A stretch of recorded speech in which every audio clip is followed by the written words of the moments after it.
Welcome, ladies and gentlemen. Welcome to the Australian Grape and Wine Industry Briefing, taking place this time in the most extraordinary circumstances and remotely as Sydney and surrounds, and indeed the whole of Victoria, is in lockdown. South Australia introduced tighter restrictions overnight as a fourth local case was recorded. I'm Sandy Clark, and I have the honour to chair Australian Grape and Wine Incorporated.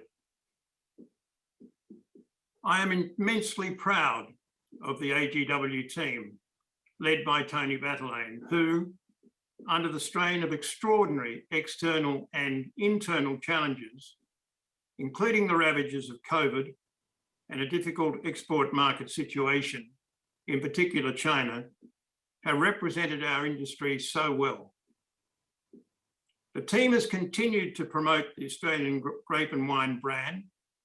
They have managed the development and delivery of public communications, stakeholder engagement, and have collaborated with state and regional wine associations and continued to build grassroots relationships. In 2021-22, the current year, as we hopefully continue to recover from the COVID pandemic, AGW's priorities will include market diversification, market access, reducing unnecessary regulation, alcohol and health matters, biosecurity and sustainability.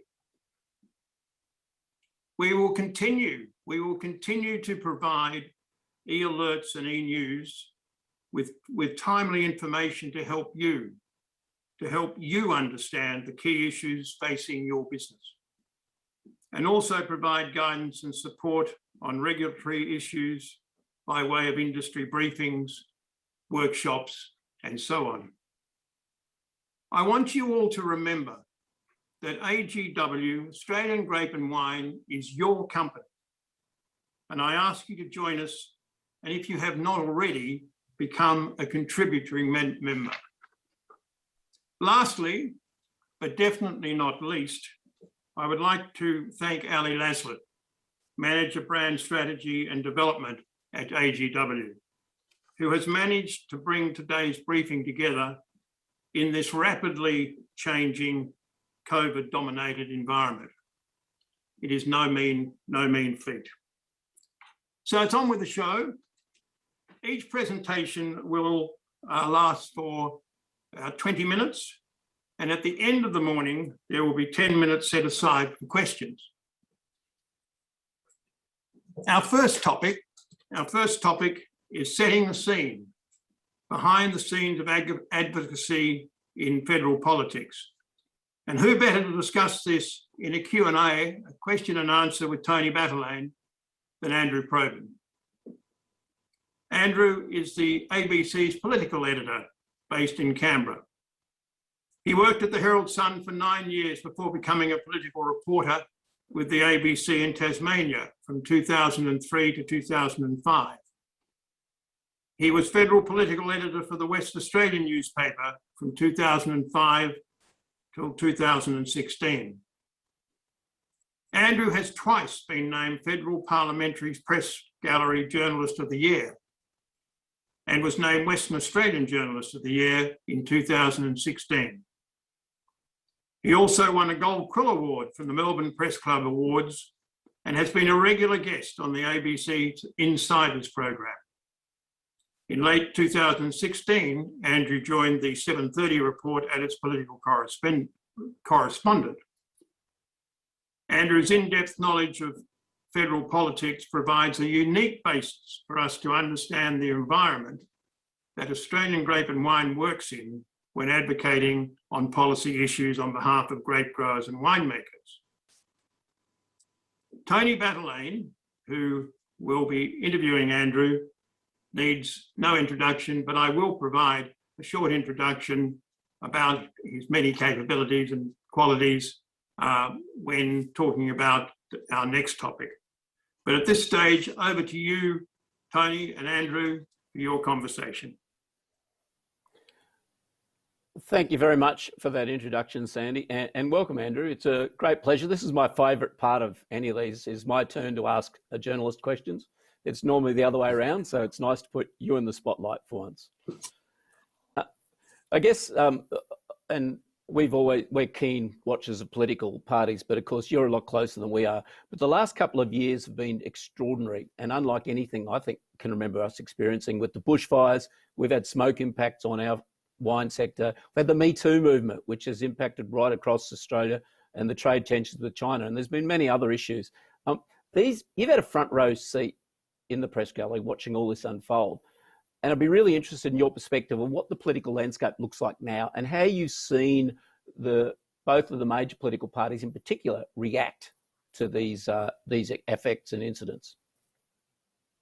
Well, I think that we can make a few observations about the Australian population from what we've seen the last 18 months or so. Firstly, despite the fact that we've got a convict history, we seem to appreciate rules and respect authority a lot more so than perhaps we could have anticipated. So we've been willing to show trust in governments, both at a federal and state level. But the burden that carries is that we have high expectations of our governments. And so when they seem to falter, be it on COVID breakouts or vaccine rollouts, we mark them down very quickly. So both at a state level and most particularly at a federal level, it's a vulnerable spot. And federally, let's talk federally because that's my expertise. Federally, we saw at the beginning of this year the Prime Minister effectively take everything off his table, with the exception of the vaccine rollout. There's going to be no, massive economic reforms that he'll launch unilaterally. He made vaccine rollout his number one priority, and I think that, given the problems that we've seen in recent weeks and months, it's probably a wise move because it's going to be much harder than we first anticipated. I think, Andrew, for me, one of the most extraordinary developments has been the whole change in that federal-state relationship, particularly with the development of National Cabinet and the change in the ministerial councils and the COAG structure. Do you see that that's going to be a lasting impact? And how do you see that evolving once we get out of the crisis mode? I think that National Cabinet is going to be extinguished once we're through the COVID crisis, because no politician likes to share power unnecessarily. And I think that for Scott Morrison, though we can mark him up for, and Josh Frydenberg for the economic stewardship, he's been exposed on the fractured border politics and also on that vaccine rollout. Now, Scott Morrison, perhaps like no other Prime Minister in recent times, likes to centralise power, and sharing it with Gladys Berejiklian and Dan Andrews in particular has had its uncomfortable moments. So I think that while there's been some great benefits out of the sort of Team Australia element of National Cabinet, I don't think that that's going to be the instinct once we're through this crisis, which I think is going to be with us for at least another 9 months to 12 months, perhaps longer, depending on the way that the COVID variants run out. I mean, it's quite clear now that once we have got everyone vaccinated, we are going to then go through another process of vaccination. The political story is all about vaccination, and that's going to be the key to the recovery, the broader economic recovery, the key to ensuring your industry gets out and about more, and encouraging greater use of the products. Yeah, indeed. Vaccination is the only way we will recover. And it's been fascinating in the problem sharing approach, in that you managed to get the states to take responsibility for the rollout of the vaccines and the quarantine aspects, and federally you sit back. so that's where the crisis points lie. So it's an interesting strategy, but I'm not sure that everyone would agree that putting all your eggs in the vaccination basket is paying off at the moment. How do you see that unrolling? What, in putting everything in the vaccination rollout? Is that what the question? Yeah, as with respect to putting all your political points in getting a good, effective vaccination rollout and leaving everything else in abeyance. I think everything is necessarily second to this, because you can't have kids returning to school, and I think this is one of the.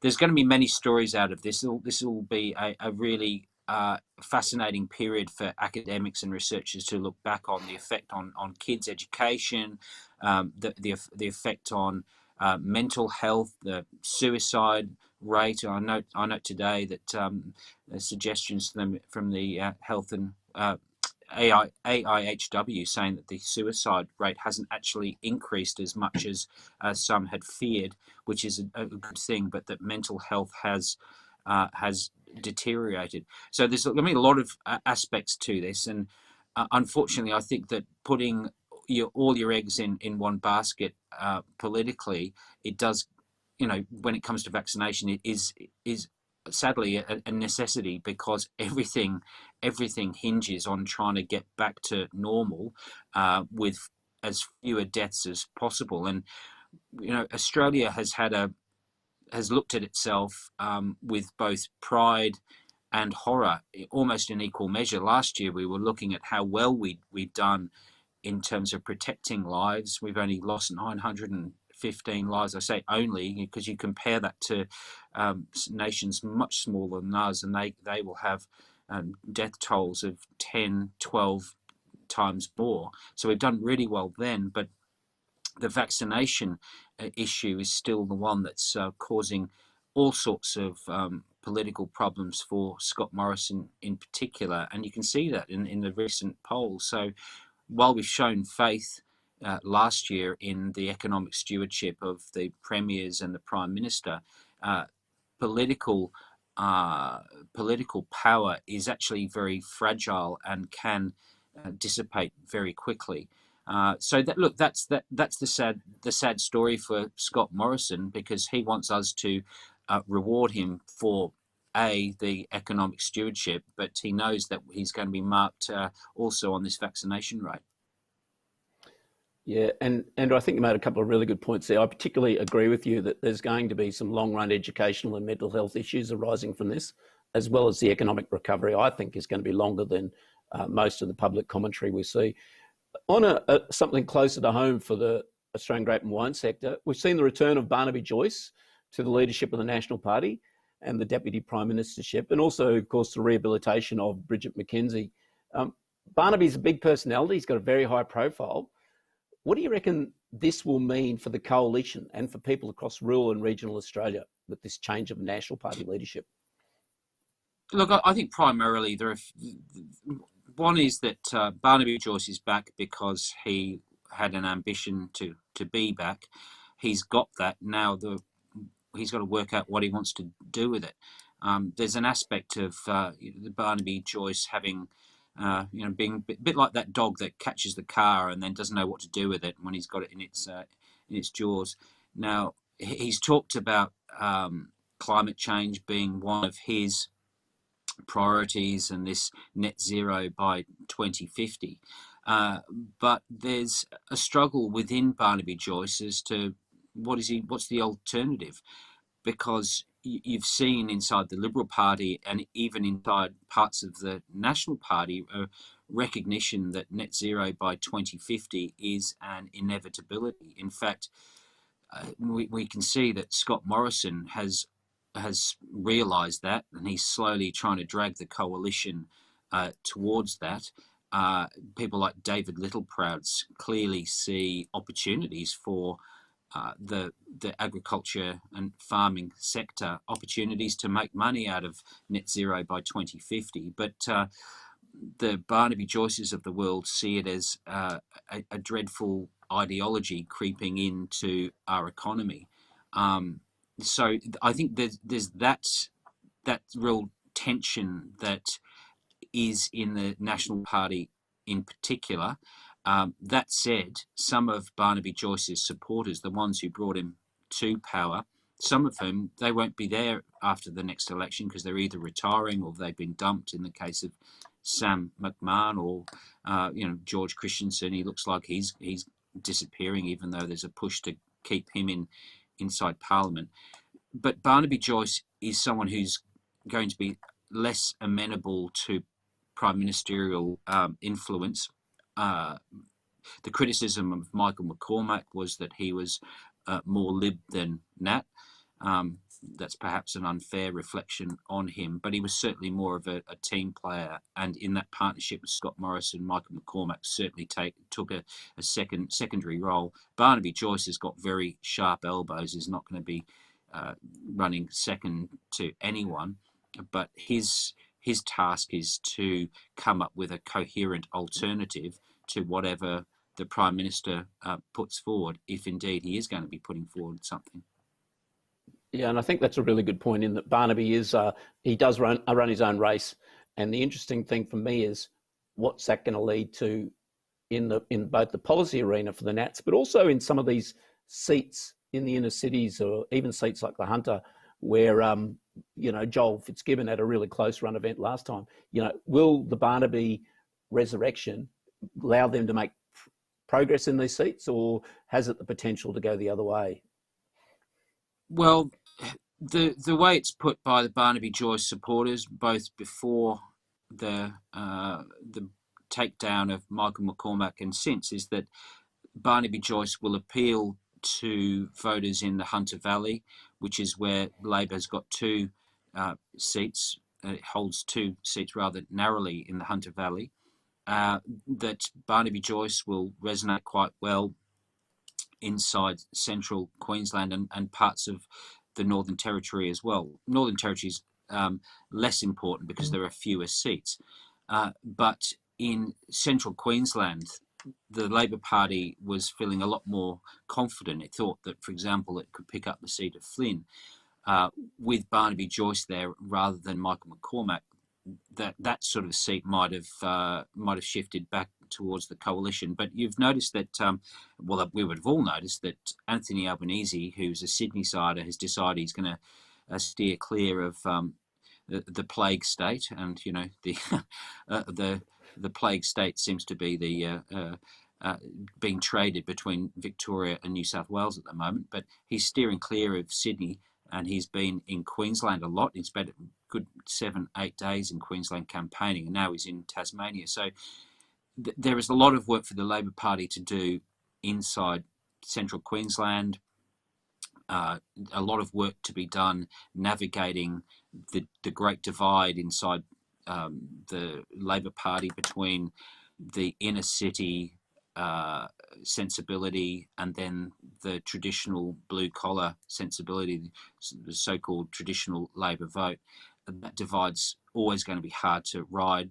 It's one that it is Anthony Albanese is keen to resolve, but I don't think it can be resolved easily. And that's where Barnaby Joyce comes in, because he is that bloke who can grab attention. He's the sort of fellow who might speak the words of the commoner, might get some votes, winkle a few votes away from the Labor Party because of it. Yeah, and I think, again, the interesting thing is that there is, with the blurring of the political lines between the Labor and the coalition, which has happened particularly under the McCormack era, that will possibly reduce with Barnaby, who's going to create that again. But they'll also create internal tensions within the coalition, I would imagine. So it could be a fairly interesting few months as we see that, trying to develop that policy narrative for the National Party that fits in with the coalition and their electoral ambitions. Well, I think the National Party narrative and the National Party policy will be largely devised by Barnaby Joyce. So it could be quite haphazard and unpredictable in the months ahead. But he does have to himself wrestle with a party room which is divided on issues like climate change. it might have slightly bounced in his favour. But if the organisations like the NFF and your organisation, other organisations in the farming sector have a strong viewpoint, then the greatest point of influence, one would think, is the National Party room. If there is economic opportunity in things like net zero by 2050, you've had folk like David Littleproud make that argument, but as we've seen in what's happened with the leadership of the National Party, that argument is now not dominant. So we've certainly got a zero emissions policy by 2050. We don't think that's ambitious enough for our sector, and we are looking at the strategies to achieve that and achieve that earlier. So we're certainly very active in that area. One of the interesting things, and you alluded to it before, was the latest news poll, of course, which is, I think it was 37-43, so a reduction in the support for the coalition. But Anthony Albanese, of course, is still well behind and preferred Prime Minister. It must be making the coalition nervous, but where do you see the election coming? As late as possible, I imagine? Look, well, the latest news poll is 53-47, so that really would have, I think that would have actually worried them a bit in the Prime Minister's office. What the Labor Party will know, though, is that Scott Morrison's a pretty good campaigner. He practically won the last election single-handedly when no one thought that Libs would do it. So there's going to be, I mean, that was also the Labor Party realising that Bill Shorten had his shortfalls in terms of the way that the public viewed him. When it comes to the election, I'm going to go back to vaccination because I think this is the key to everything. Had the vaccination program been resolved by the end of October, which was the original plan, remember we were meant to be at the front of the queue, and now we don't seem to be anywhere near the front of the queue, not even towards the bottom now when it comes to OECD countries. But if we had managed to get those the nation vaccinated largely by October, then an election in, say, November or December could not have been ruled out. But because the vaccination program is so behind, and because you could have these lockdowns up until the moment where we are, say, 70 to 75, 80% vaccinated, then I think it's very much more likely that we'll have an election in March, April, May next year, which will be pretty much full term. But what will life look like in a few months' time next year, early next year? Well, who knows? Because remember, let's take us back to November, December last year. There was great optimism, I think, racing through the country that we had the vaccination program starting, that we were going to return to life. You know, this pandemic has lasted a lot longer than we ever anticipated. Well, perhaps some of the experts anticipated to go 2 years, but I do think the election is more likely to be next year. In fact, it will be next year. There you go. I'll be so affirmed of my view. I'll say it will be next year. Yeah, and I'd agree with you on that one. And I'm not nearly as an astute political commentator as you. Look, one final. We've been lucky. We've enjoyed a great relationship with all sides of politics. Our sector is one that does deliver for the Australian economy, and we've managed to work very closely. We've been really lucky now, trade ministers of recent times. So Simon Birmingham and now Dan Tehan. Do you see trade as still being a major focus? Maybe moving into the election where we have things like the UK and EU FTA, which are going to bring back implications, both positive and negative, for the economy. So do you see trade as being important as a political dynamic, or do you see we're going to be running around climate change and just vaccination? Look, I think that trade is absolutely critical because of what's happening in China, and clearly things are getting worse rather than better with China, and that China will, over the next few years, continue to do damage to Australia where it can. Simply through opportunity. I think that there is going to be a lot of focus on building Australia's trading relationship with not just Britain and the EU, but India. India is a big one. there are great opportunities in India if we can ensure that their rise and in prosperity is linked to goods and products from Australia, and we have that relationship. That's you can boil it down to cricket if you like, but we have that cultural relationship, which is clearly one that should help us along the way. And so I think that India and other nations that are burning with ambition, like Vietnam, for example, those are the opportunities that Australia needs to leap upon. So there's no doubt in my mind that trade's going to be critical for many months and years to come. Well, thank you very much, Andrew. That was very insightful, and I agree with you about the prospects of India. It's a great medium to long-term play, and we should be in there. Look, so thanks for your time, and we'll continue on with the program, and I'll return to Sandy Clark. Thank you. Thank you very much, and thank you, Andrew. Very incisive remarks. I like the one about no politician likes to share power unnecessarily. There is certainly tension in the air there, but thank you very much indeed. We now come to our second topic, the Australian wine sector, predicting and crafting the future we want through advocacy. And this is again for Tony. Tony has had a distinguished career working in the research, policy and agri-political space. He has been a major driver of strategy for the wine sector, including developing and implementing a comprehensive market access strategy, overseeing biosecurity, research and development, and industry policy and strategy. A strong international focus has also resulted in developing key networks with competitors and other industries to further the interests of Australian wine sector. Tony is also the chairman of the Alcohol Beverages Advertising Code scheme and a member of many committees and organisations, including the Ministerial Advisory Council to Australia's Trade Minister, the Industry Select Section of the World Wine Trade Group, the International Organisation of Vine and Wine, the IOV, the OIV, and the APEC Wine Regulatory Forum. I am grateful in saying that Tony is my CEO, and a better person in that role would be very difficult to find. Tony, with those words of encouragement, over to you. Thank you very much for your kind words, Sandy, and naturally you're overstating my abilities, but it's always grateful to hear that.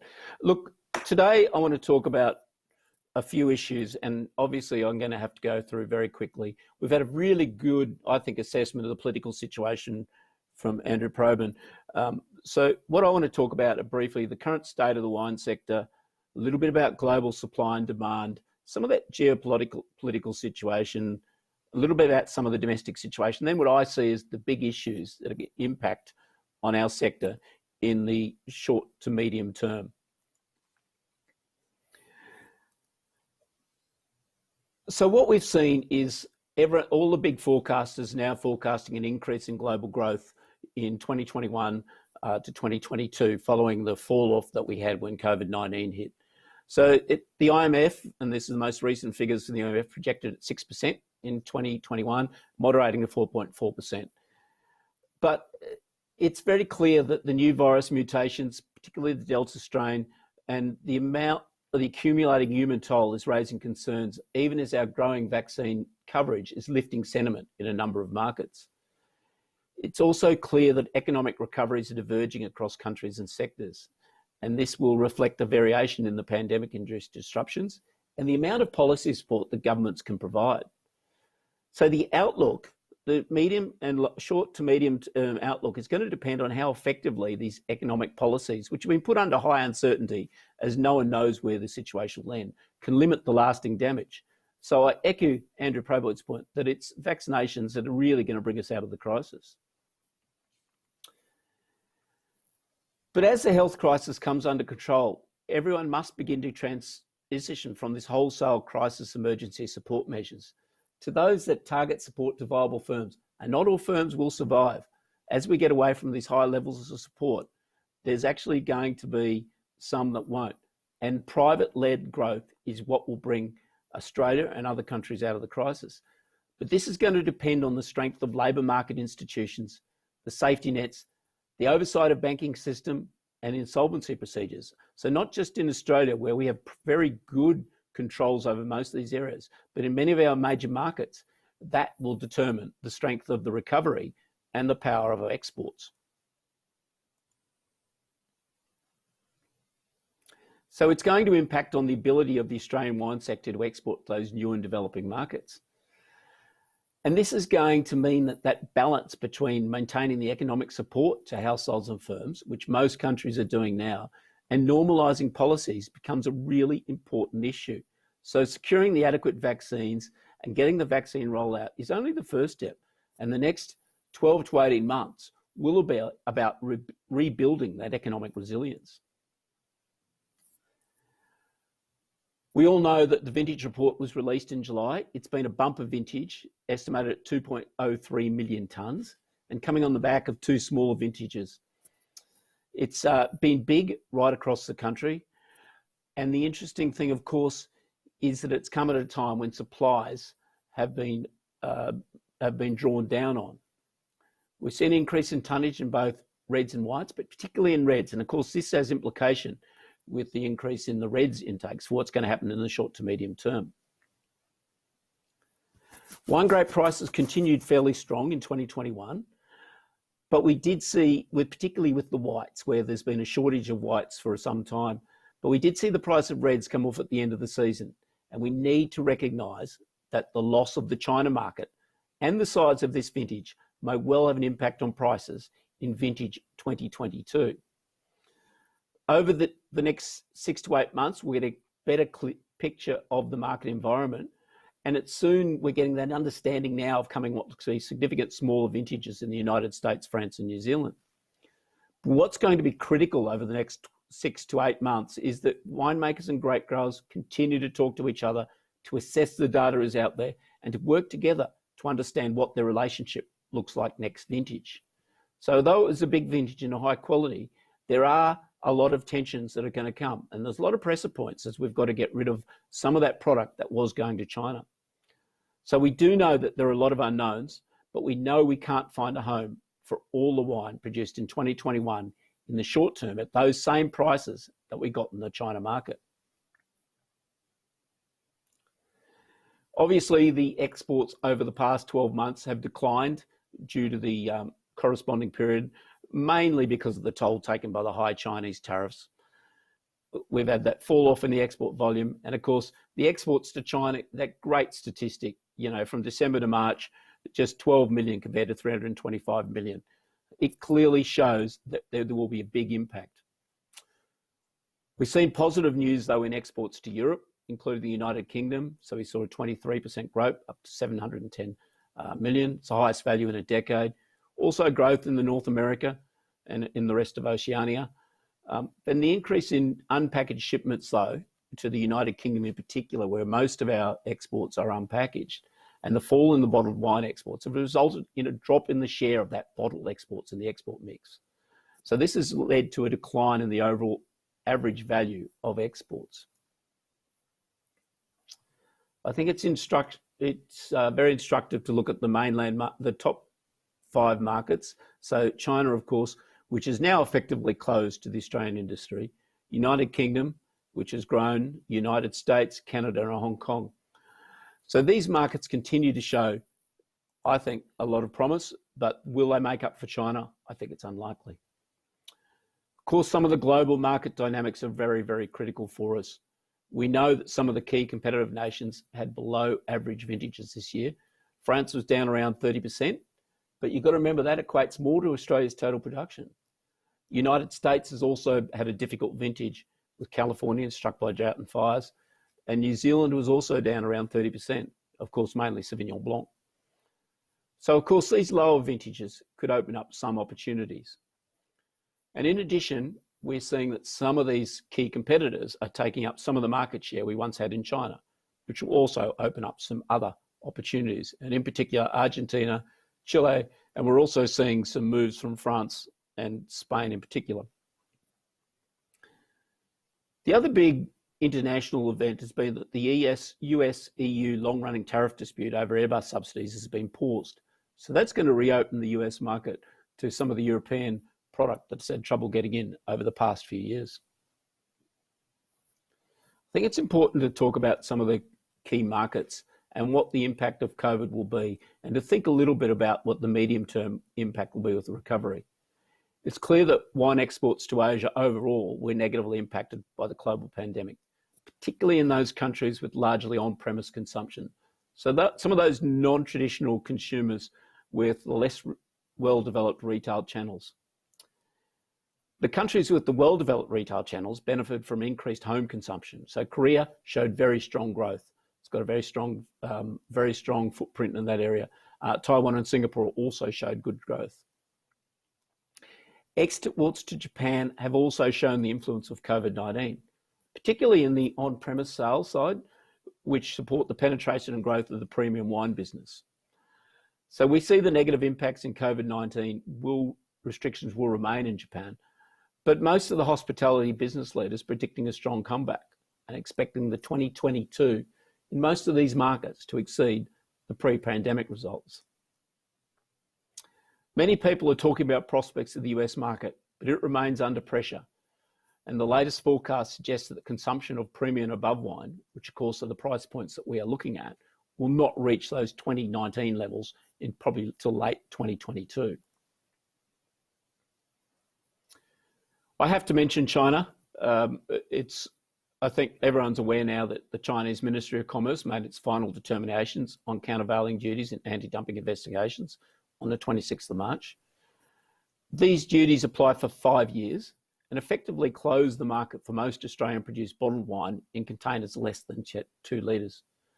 The current duties don't apply to bulk or to sparkling wine or to fortified wine, but of course there is considerable sovereign risk in any exports of wine to China at the moment. The World Trade Organization dispute action was announced in June 2021. I think it's also important to note that this is not a silver bullet.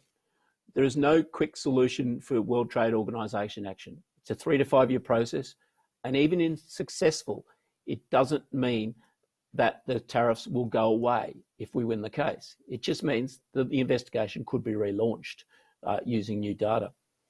But what it does do is provide an opportunity for an exit ramp if relationships improve at the political level.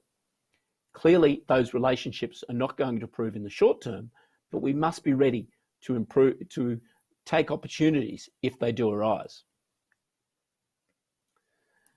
So the key areas of priority for the Australian wine sector is clearly market diversification. But we all know market diversification is not easy and takes time. We're lucky in that we already have a very diversified market. We export to over 100 markets, and we're well positioned for diversification to Asia. So the key will be growing in those markets or our market share in those markets. We really must be very aware, though, the impact of Australia's supply situation of lost trade to China. Even though from a volume perspective, it's 100 million litres out of a production base of between 1.1 to 1.3 billion, it's given China's skew to the premium end, the impact of supply is likely to be felt acutely in some of our premium producing regions. And at the commercial end, we may see product that was destined for China hit the bulk market in Australia and elsewhere, putting pressure on prices. So a good vintage does not necessarily mean that we have a good short-term outcome. And in fact, I believe that there will be a lot of pressure put on grape prices in the next vintage. And I think it's really important we continue to work on those relationships and get good information out to the sector so we can make good business decisions. A couple of observations. The domestic market, particularly at the cellar door, will remain strong in the next couple of years as domestic travel remains strong. COVID-19 has had some very positive impacts in the regions when we haven't had lockdowns, and that we've seen people have been willing to get out and spend money domestically and spend at higher price points than they would have pre-COVID. As an industry association, we're working really hard with the Australian government and our members to open up new markets and promote growth in existing markets overseas. And we've been working to try and get some grant funding from the federal government to look at some of these retail activations in some of these new markets. And there's a lot of opportunity in North America, Japan, Korea. Obviously, the UK continues to have promise, and Southeast Asia in the short to medium term. I will agree with Andrew Proven's point about in the long term, we see India as a real opportunity. It's clearly not without its challenges, but we're really keen to see some collaboration and dialogue with India, and hopefully some movement on a free trade agreement in the relatively near term. We know that Dan Tehan has been talking to his counterpart within India about how to reinvigorate those free trade agreement negotiations. So again, market diversification is not a short-term fix to the China problem. It will take effect, but it'll take some years to do that. So it's so important for grape growers and winemakers to keep talking and working together to navigate the short-term challenges. We're a really resilient industry and we'll get through it, but there's no question that some businesses, both grape growers and winemakers, will face difficult times ahead. A quick note about geopolitics. The United States and China relationship is critical to how we will develop in the international trading relationship. Taiwan has been developing as a flashpoint, as we're seeing posturing from both China and the United States about where it fits in. And of course, India and how India sees its role in being both an ally and in conflict with China and the United States is going to be a fascinating outcome of where we go. So the role of India and how it fits into that geopolitical situation will dictate how market recovery happens in many areas. The big issues for us in the short term are the EU and United Kingdom free trade agreements. There are risks and opportunities here. Obviously, the EU are working very hard to try and prevent Australia using the term Prosecco, and it's something we're resisting very strongly, not just about that one grape variety and that important part of the industry, but also about the precedent value it sets. There is still work to be done in the United Kingdom free trade agreement, and we're working through domestic issues with the UK. Particularly, we would like to see on processing being able to happen within the UK, and I think there's some strong prospect to getting some good agreements. Future free trade agreements are being talked about, so expansion of the CTPP, Taiwan, Israel free trade agreements, the European free trade area is another area where we're looking at a free trade agreement potentially. But some of the big risks will be this international push for climate change abatement measures. The international health responses by the World Trade Organization, the OECD, obviously COVID-19 recovery, and then of course there's some domestic issues I'll go into very briefly in a minute. Climate change is looming as the big battleground. The 14th of July, so only a few days ago, the European Commission adopted a package of proposals which look at reducing greenhouse gas emissions. It includes a carbon border adjustment mechanism that will put a carbon price on imports of a targeted selection of products.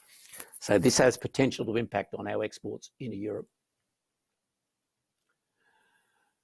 The free trade agreements, obviously very important. The UK, even though we've signed a provisional free trade agreement with the UK, they've requested accession to the Comprehensive Progressive Agreement on Trans-Pacific Partnership, and that will be the opportunity for further liberalisation on the agreement we already have. I can't leave this presentation without talking about what's happening in the World Health Organization and the OECD. Both these organizations are continuing to work on alcohol and health policies. And this includes a draft of the Global Action Plan from WHO, which is looking at going out for public consultation around this time.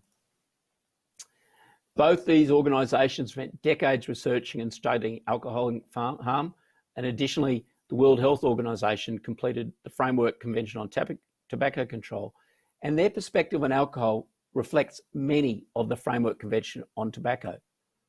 Wine is not tobacco, but we run the risk that some of the opponents of the industry will seek to put it in that basket. I think one of the critical elements about what we're seeing with the work of organisations of the World Health Organization and the OECD in the trade economy is the adoption of an alcohol public policy in one part of the world can spill over to other parts. And we've seen this through a number of international organisations. And some of these then reflect back in what happens domestically. And I particularly refer to what's happening in Food Standards Australia and New Zealand. We are doing a review of this organisation. It provides risks and opportunities. And it's something that we need to have a very close attention to. I'd also note the recent decision to extend the rebate for spirits and beer in the last budget has locked in the wet rebate for wine. It's been under pressure for a long time. However, what does come under pressure now is the top up we have had to the wet rebate. There are also ongoing reviews of added sugar and labelling for calories. These have potential unintended consequences, particularly around things like dosage in sparkling wine. If you're talking about added sugar, it runs the risk it'll be caught up in having to be labelled as contains added sugar. And we're currently working with the government to bring more information to be available to growers and winemakers to improve pricing transparency. I think we should also be very cognizant that pressure is going to come on for the government in the medium term to increase revenue through other means and income tax to pay for the COVID-19 response. But particularly, and I think we alluded to it in the first presentation, is that climate change politics is really going to come to the fore in the next 12 months. So I think finally, and in conclusion, a large and quality vintage has brought promise, but requires that realistic appraisal of supply and demand. We know market diversification is going well, but it can't compensate for the loss of the Chinese market in the short to medium term.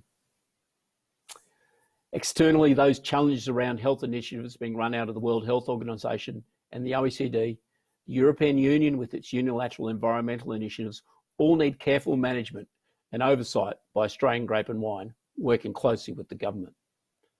And domestically, the regulatory creep that we are seeing through Food Standards Australia and New Zealand that was evidenced by the pregnancy warning labellings now being moved into ingredient labelling, nutritional labelling, calorie labelling and sugars has the potential to dramatically impact on that real estate on labels.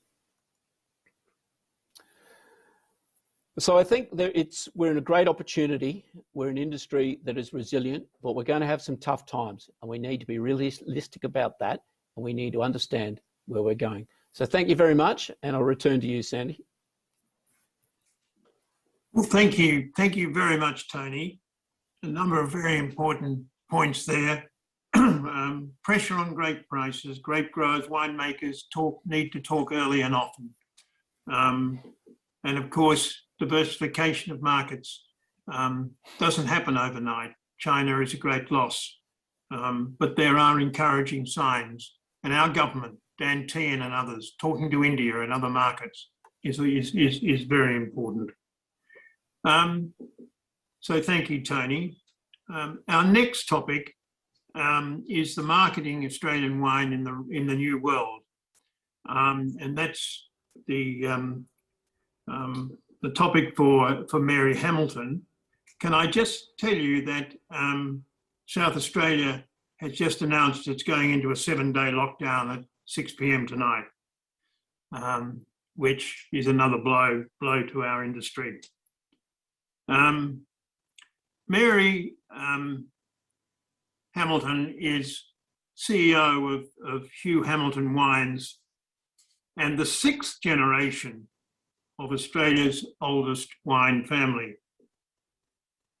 Mary's great-great-great-grandfather began his career as a tailor and a wine trader in England, and then became South Australia's first grape grower and winemaker. Every family has a black sheep. When I read this, I wondered where this was going. Every family has a black sheep, and the gene runs through the Hamilton family, which is why it is their family's wine brand logo. After a successful career working for leading brands in the highly competitive Sydney advertising world, Mary turned her attention to her family's small wine business. Using her black sheep approach, Mary transformed the winery by bucking the status quo and creating a business that stood out from the crowd. Despite being a classically trained wine marketer, Mary is a marketing maverick who creates brands and packaging that tell stories, drives the unique wine styles in their business, champions their own distribution approach, and creates events and experiences for her extended family of black sheep. Mary is a member of a number of boards, including our own Australian Grape and Wine, also the McLaren Vale Grape, Wine and Tourism, and the Women's and Children's Hospital Foundation. Mary, marketing Australian wine in the new world has many, many issues, many challenges, and we look forward to hearing from you. Over to you, Mary. Well, before Ms. Rona Corona arrived, we were all travelling. Can't hear, Mary. Before Ms. Rona Corona arrived, we were all travelling, and my last overseas trip was in March 2020 when I went to the US. I called on a bottle shop in Chicago. I'd been there many times over the previous decade, and I went up and spoke to the young guys who were serving, and I said, "Oh, have you got any wine from Australia?" And they said, "Oh, yeah, like I want to say that there's maybe 3 bottles over near Albania." Whoa, talk about a fall from grace. This is a shop that had once commanded 2 whole aisles of Australian wine, and there we were struggling for the staff to even know if there was a bottle in the shop. But if we think that our diminishing splash of the world wine glass is bad, cop this. One scientist says that alcohol will be gone in another 10 to 20 years. Truly, Professor Nutt from the Imperial College in London says that there will be no tobacco cigarettes in the future, they'll all be e-cigarettes, and that alcohol will be replaced by alco-synth, which will give us a nice concoction of molecules that will provide a relaxing buzz and no hangovers. Well, look, even if Professor Nutt is a little bit nutty, I think the message for all of us is that let's not think that we can keep doing the same things the same way without an eye on change. This is not the time for status quo. You know, in the wine world, we think that we're pretty unique because we have our own labels, our own cellar doors, our own packaging, just like everybody else. With 1 million brands worldwide and some of the most dynamic changes that we'll ever see, this is going to be one hell of a ride. Okay, now I know what some of you are thinking. You're thinking that changes are always there and that it's always a challenge. And yes, you are right, but the breadth and speed of change going on in the world at the moment, plus a few unforeseen road bumps that we have hit, is likely to slow us down. So let's have a look at some macro trends, shall we? The first one, you are no stranger to this one, climate change. It is the hot button issue. Responsible use of water and access to it, sustainable farming and land care, carbon neutrality, plastics reduction, zero emissions. I am of the belief that all of this stuff will soon become a point of parity for the wine industry, and it will just be what we have to do to compete. So let's use our innovation and our sense of know-how in this country to be the world wine captains of sustainability. Generational change. Boomers, they've been the foundation of our market. Well, you know what? They're getting sick. And because they're getting sick, they're getting healthy. And some of them are dying. So I see it firsthand in my wine club. Every day I reckon we would get a phone call from a baby boomer saying, you know what, I'm just not drinking as much wine these days. So I think for these guys, less is going to be more. They're still going to drink a bit of wine. They'll probably trade up a bit and they will desire good quality and good value for money. But we need to prepare for the fact that they are leaving us. Now, millennials, big group, the group that will replace the baby boomers in size. They are not wine loyal. They like wine, but it's substitutable for all beverages. So they want to be engaged in a different way. Well, everybody loves stories, but they also love fun, and they want their personal values, whether that be about sustainability or where things get made, they want that to appeal to them. So we need to start talking to them.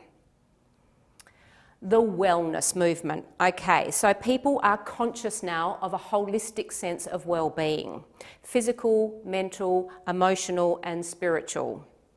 These people who embrace the wellness movement will be consuming less wine, and they will be more engaged with the product that they consume. They want to know if it's good for them, and they want to know how it affects the planet. So how do we position ourselves? Well, I think that we need lower alcohol innovations. We're going to need smaller format packaging, and we're going to need to demonstrate that we've got good values.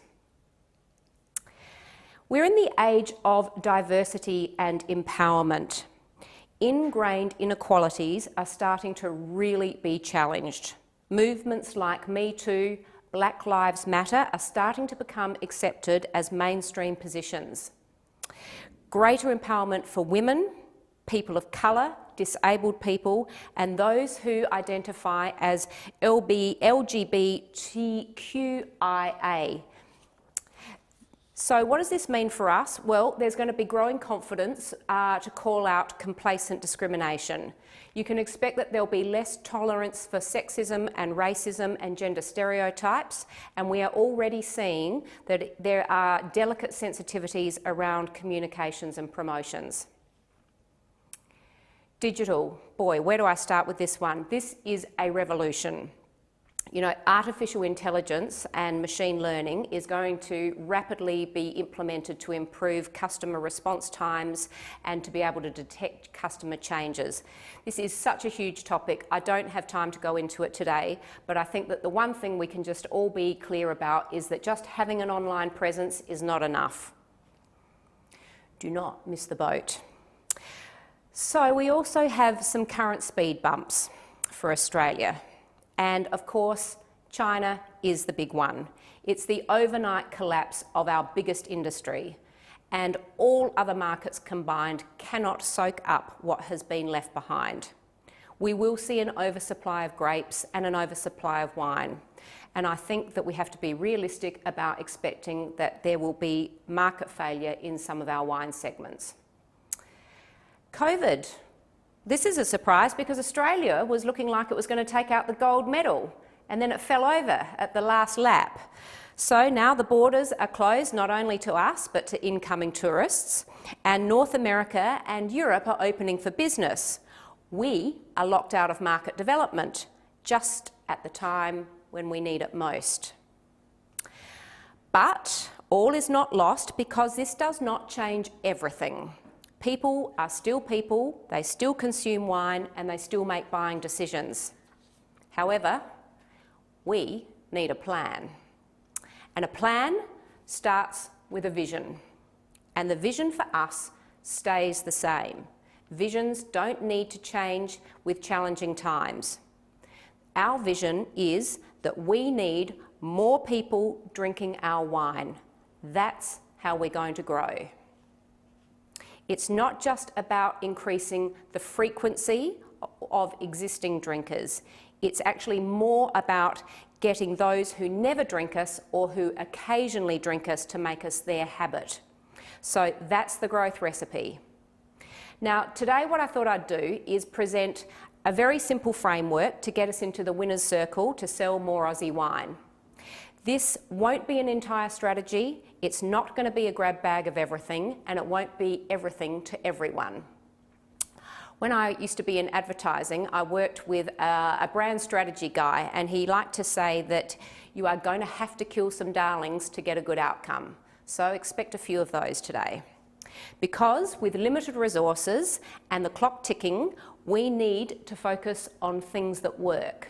So there are 4 focus areas to this framework. Number 1, be in the right business. Number 2, sell to people who buy. Number 3, be where people shop. And number 4, build a brand. So let's get into it.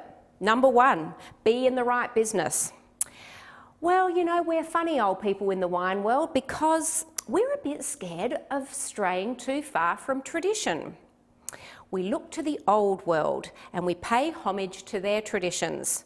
We stick pretty rigidly to the format of grape varietals fermented into alcohol at between 12 and 15%, packaged in 750ml glass bottles. We don't dare mess with this tradition, otherwise we might look a bit gauche down here. So we continue to bang on about the pH and what score it received from somebody that nobody's ever heard of. And how often do we ask ourselves, what business are we really in? Are we in the wine business?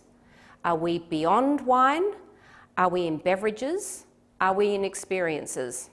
I reckon that we're in all of the above. Look, wine as we know it will always have its place, unless, you know, Professor Nutt is right, of course, both commercial and fine wine. But we are very substitutable, especially to younger consumers. They are not loyal to one drink. Whether it's spirits, beer, cider, it's all up for grab. They drink what they feel like. And other alcohols have frankly done a much better job than us with consumers by making their products, their formats, and their communication much more engaging. You know, spirits, they're fun, they're sexy, they've got tastes, colours, garnish, textures, interesting ingredients, you can blend them, the temperatures change, they've got great names, they've got good stories, and you know what, even the zero alcohol ones play along. Craft beer. It's got lots of different taste profiles, it's fun to experiment with, there's a real sense of newness about it.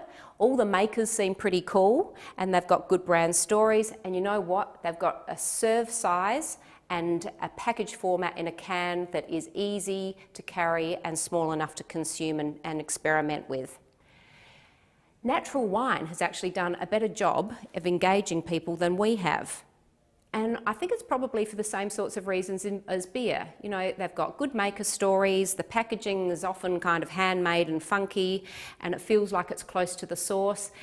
And curiously, I don't know what it is, but the orange colour kind of makes it feel as though it might be sustainable, even though it's probably no more sustainable.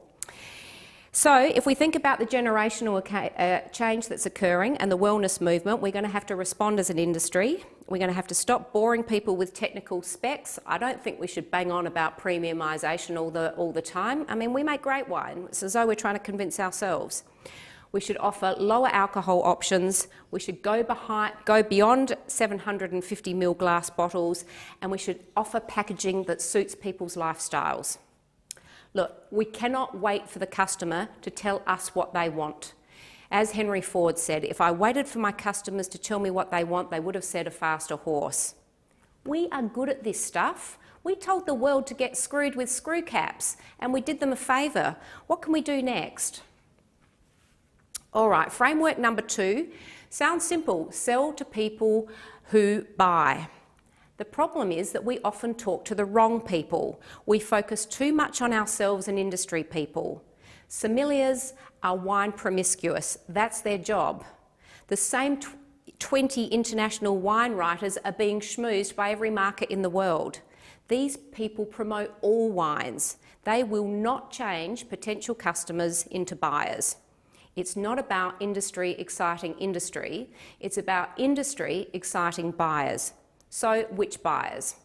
Well, it's a funny thing about marketing is that we often get a little bit forensic about dissecting our audience. And if you combine that with our whole issue around tradition, we end up only talking to... he's gone. Well, to a guy who kind of looks like a traditional wine guy. The problem with him is that he also likes Bordeaux, and he likes Napa Cab, and he also likes Australian Shiraz, and his doctor's just told him to cut back on the booze. So, I once worked in an ad agency that had the Coke account, and there was a bit of a legendary story that when it was previously with a business called Mojo, that the Coke client was having a presentation, and Mo, the Mo in Mojo, was asked by the client who exactly the target audience was for the new campaign he was delivering. Mo's reply: anyone with a mouth. It actually wasn't that polite. I've tidied it up a bit. But the point is that we should be focusing on everyone who is over 18, everybody who has enough money to buy our product, and everybody who does buy alcohol and doesn't dislike wine. Pretty broad, huh? So we also need to embrace human motivations of why people buy. They buy because they want to relax. They buy because they're celebrating. They buy because they need a gift. They buy because they're hosting a party. Occasions are important, and these are not wine specific. So customers buy for their reasons, not ours. Number 3, where do people shop? I mentioned at the start about my bottle shop's experience in Chicago. Well, if we're not where people buy drinks, then we won't be bought. Take the US. It's a great market for us in every aspect, but there is not enough Australian wine in places where people buy drinks there. And people don't sit at home deeply pondering which wine brand they're going to buy, or any brand actually for that matter. Usually it's about convenience. So it's going to come down to 2 things: what's in front of them and what comes to their minds. Make it easy for people to buy us. We've got to increase our footprint. We've got to have more points of distribution. We need a range of products, everything from the commercial all the way through to the super premium and in all the different pack formats. And we have to have enough of it out there to make a splash, i.e. getting beyond there's a few bottles over there near Albania. So make your brands easier for people to buy than your competition, otherwise your customers will buy them, not you. Mark Cuban said that one. And as a guy that I used to work with in the States said, in order for a brand to grow, a brand has to put itself in danger of being bought. So we're down to the last one, build a brand. Where do we go wrong here? Well, I think Australia, like most wine markets, has lots of messages, arguably too many messages that don't cut through. We say the same things as every other wine market in the world, and we say a lot of stuff that actually doesn't matter to buyers. We don't have great consistency in our logo or our brand appearance, and we lack a tagline that is unique and that only we could say.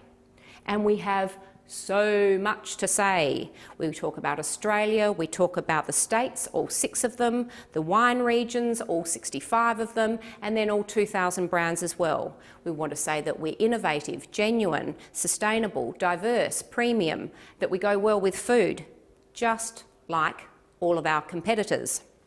And we change our branding nearly as often as we change our prime ministers. Buyers remember sticky brands, brands that are distinctive, brands that have taglines, and they say it again and again and again, and they keep their logos and taglines for decades. New Zealand actually does a pretty good job at this, and cleverly, their New Zealand wine and their New Zealand tourism is aligned.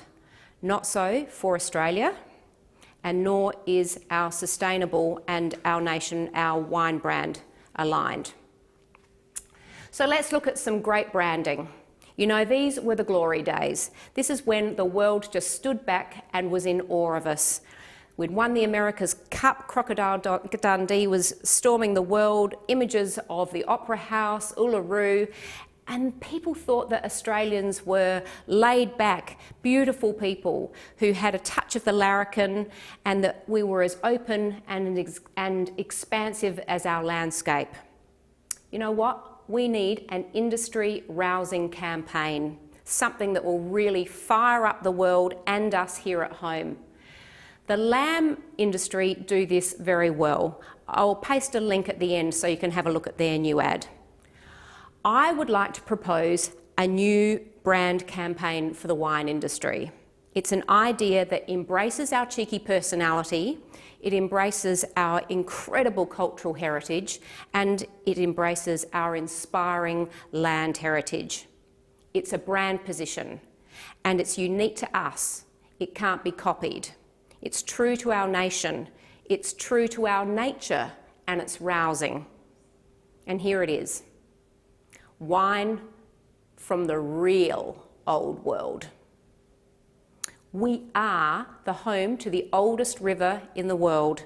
We are home to the oldest rocks on Earth. We have the oldest civilization on Earth, and we are the oldest continent on the planet. We are the real old world. We need imagery that speaks to this. This tagline is bold, authentic, and daring. It'll inspire some interest and curiosity from overseas, and I reckon it will inspire some pride at home. The best nation brands don't just toot their horn, they inspire something good. This has the capacity for us to do good, because it will force us to be better people. It's an opportunity to respect our cultural roots. It's an opportunity to really practice land care. And it's an opportunity to be the country that embraces Indigenous and settler culture. It provides us with a stretch goal. And why does it work for Australian wine? It's because it speaks to country, the Indigenous understanding of water, trees, soil, sun, rain, time, geology, land. And this is really relatable to our wine word, terroir. It talks to our diverse geology. We have a very worn old continent with thin soils and a fragile biodiversity that have to be protected for our survival. It conveys a confidence and an authority that supports serious wine that's from the earth. It's campaignable. Taste wine from the real old world, wines that taste from the old world. Australians care about their ancient earth. They care about the soils that their vines are in. This, could even become a nation brand. Welcome to the real old world. It's totally unique and could only be owned by us. And I believe that when you start with authenticity around a story and around the people, that the branding flows. It feels right because it engages our hearts and it's real. If we want to stand out in a crowd, we need to find our fingerprint, not someone else's footprints. So, Australians, all let us rejoice, for we are old and free. Thanks. Mary, thank you. That is a wonderful presentation, entertaining, thoughtful. I love that early image, the wellness factor, that wonderful example. It's not a meerkat, but it's a cat sunning himself in the sun. And your comments about being in the right areas, the right markets, understanding your market, talk to the right people and build a brand. I couldn't help but think of that wonderful Jack Dyer quote. Many of you know who Jack Dyer is, the old legend of Australian football. And it was a comment that suggests that let's not get into the position discussed by Jack when he said, this particular football has wonderful talent, but so often he's where the ball ain't. Misfiring. And we can't afford to do that. But Mary, thank you so much. That was really, really terrific. Now we'll take a 10-minute break. It's now just before 11:45 or 11:15. If you could be back in 8 or 9 minutes, and we'll continue our next speaker being Chris Orick. So let us just take an 8 or 9 minute break. Thank you very much.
Well, welcome back, everybody.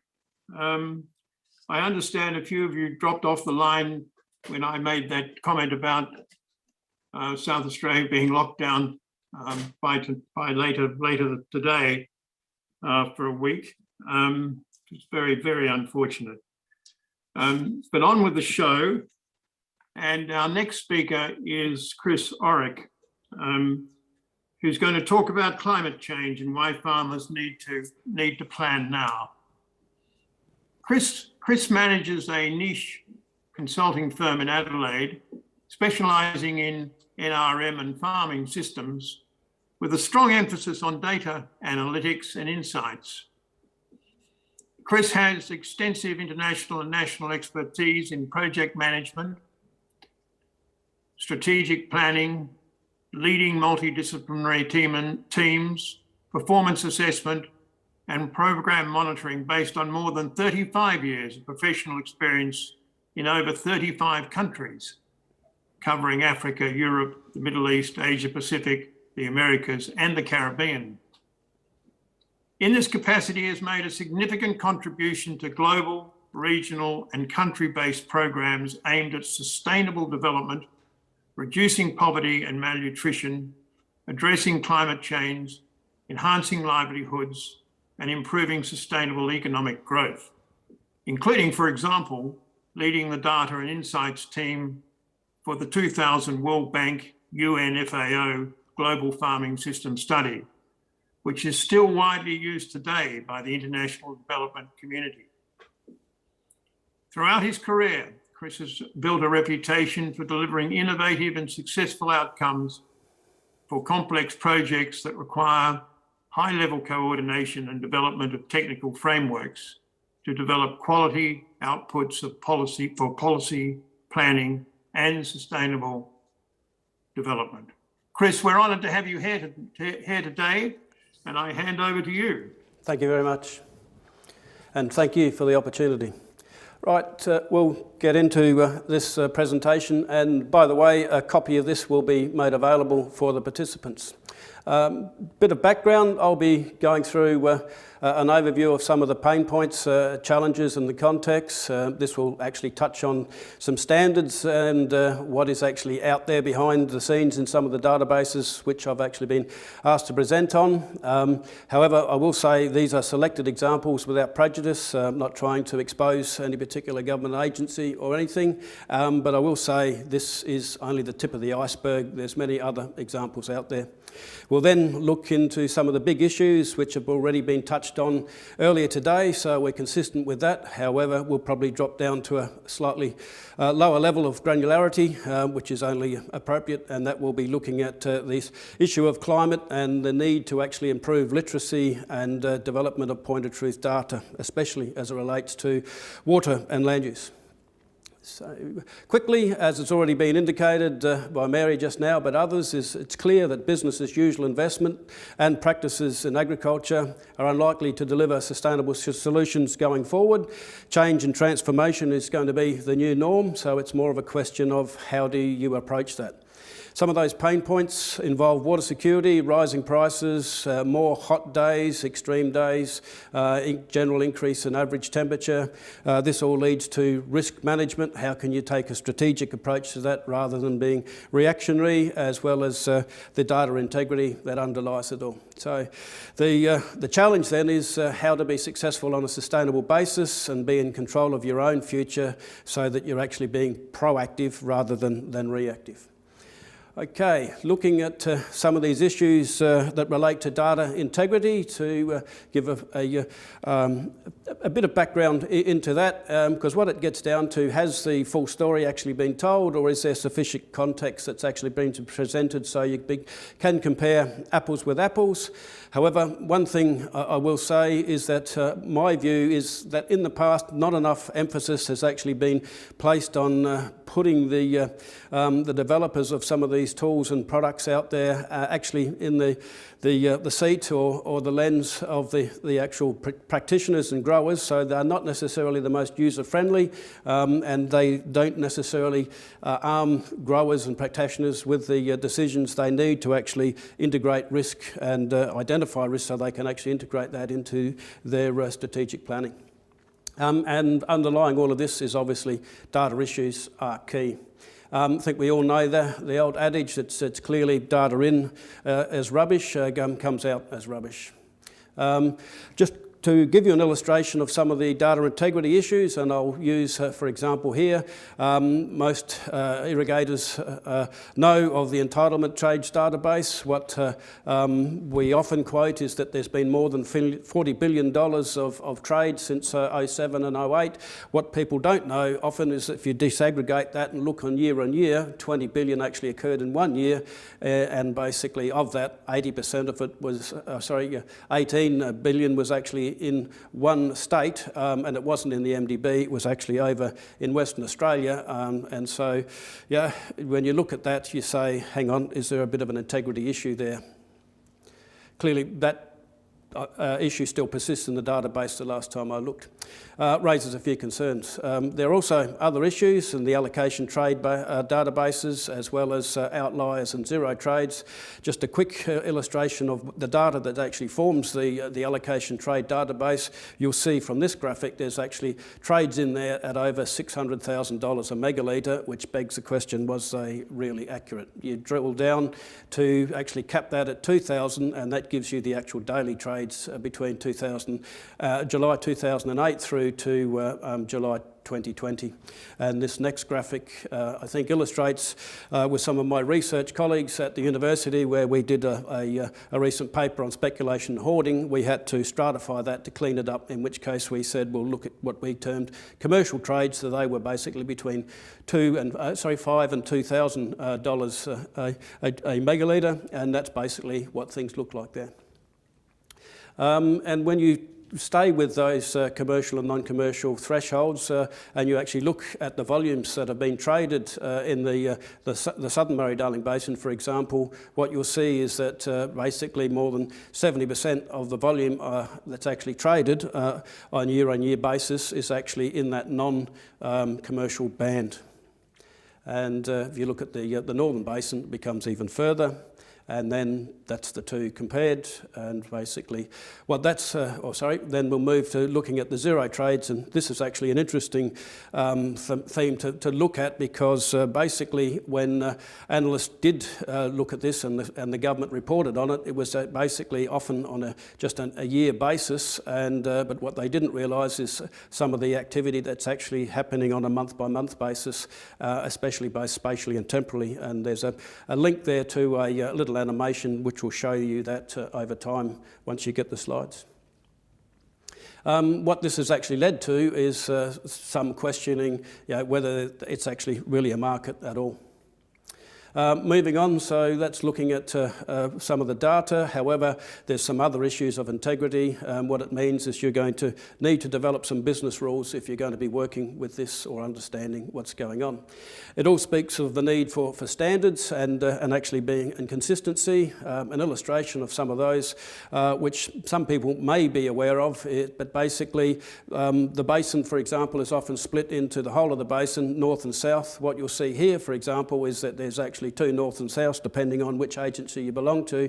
If you go and look at that further and overlay them, you'll see there's actually quite a lot of irrigation that goes on in that overlap area, and that has the potential to impact analysis, especially if you're trying to compare the results of one study that used one stratification with another. These are things that are out there. It doesn't just happen at the north and south basin. You can drill down to water systems and you'll find things here with the same names but different spatial footprints. And you can also then drop down to trade zone level, which is that third tier in that hierarchy, and you'll find differences there as well.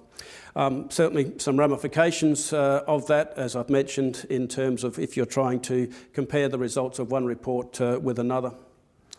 The next one deals with risk management and strategic planning, which is probably more in line with the topic that I was asked to speak to. Basically, it is clearly going to be a big issue going forward, and this is largely due to climate. What I find is climate change tends to be a bit of a catch-all, but really what it gets down to with a lot of the driver is actually temperature. However, the research shows that there's going to be more hot days, there's going to be changing spatial and temporal rainfall patterns, but not necessarily less rainfall in all areas.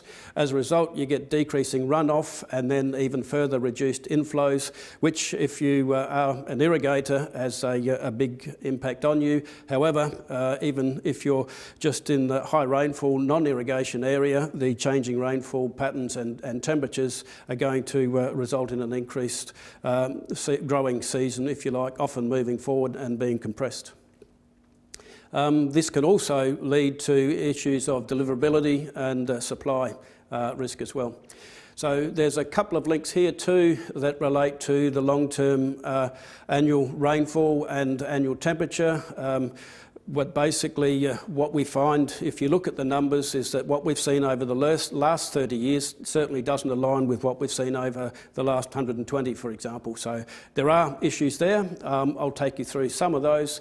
What you'll see here, for example, is rainfall since 1970, and as I mentioned, there's a link on the previous slide, but what you'll see, especially in 2019, lowest on record, and that gives you an idea of the spatial and temporal variation that we do get. It's highly variable.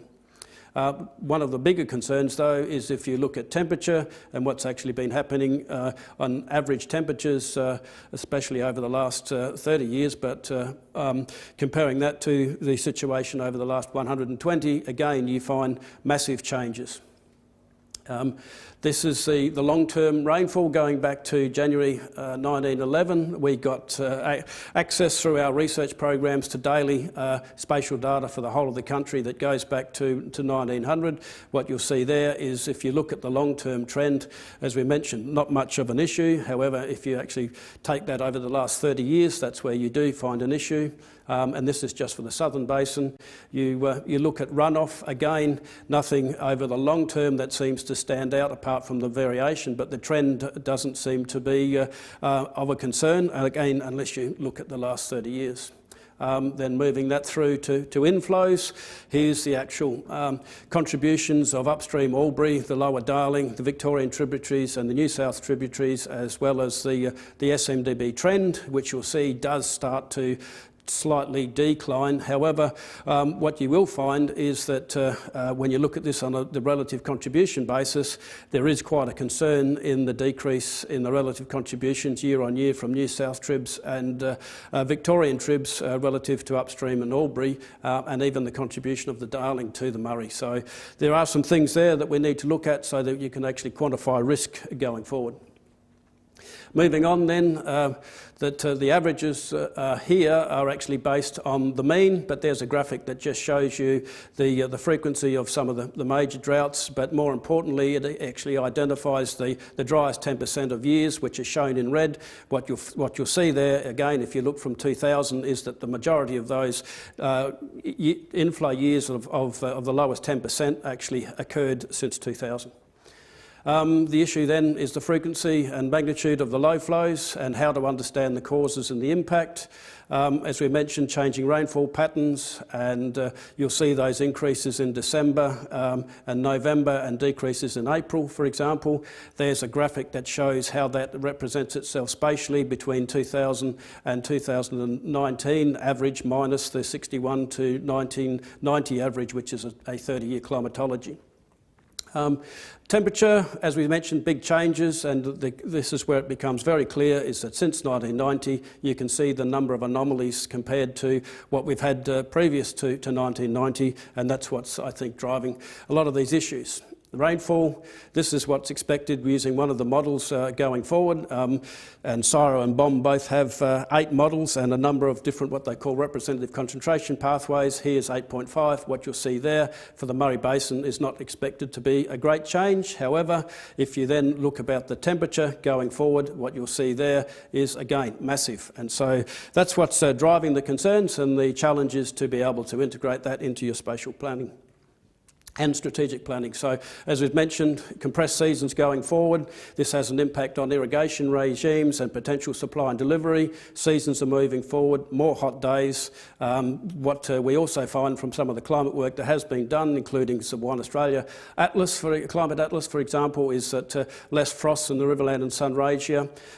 There's a number of good data sets available. I'll touch on some of those, but there's also scope for more work in actual yield impacts and penalties. What you often find with a lot of this data that's out there is that at 2030 you can expect a 1.5 degree increase in temperature or a yield penalty of X%, but as we all know, you don't have an average year every year. You have a very good, an average, a bad and a very bad, which is what we refer to as states of nature.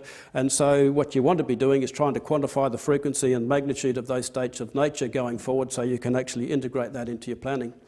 Here's some work from the Victorian Department of Ag who have actually looked at some of this yield penalty. We've been in touch with them. We'd like to do more with them going forward, but they've done some interesting analysis that shows you for a number of irrigated crops, not just wine, what you can expect, as I've said, a point in time going forward, minus 5 or 8 and 10% reductions in 2030, and then basically out to around 20 by 2050, which is a concern.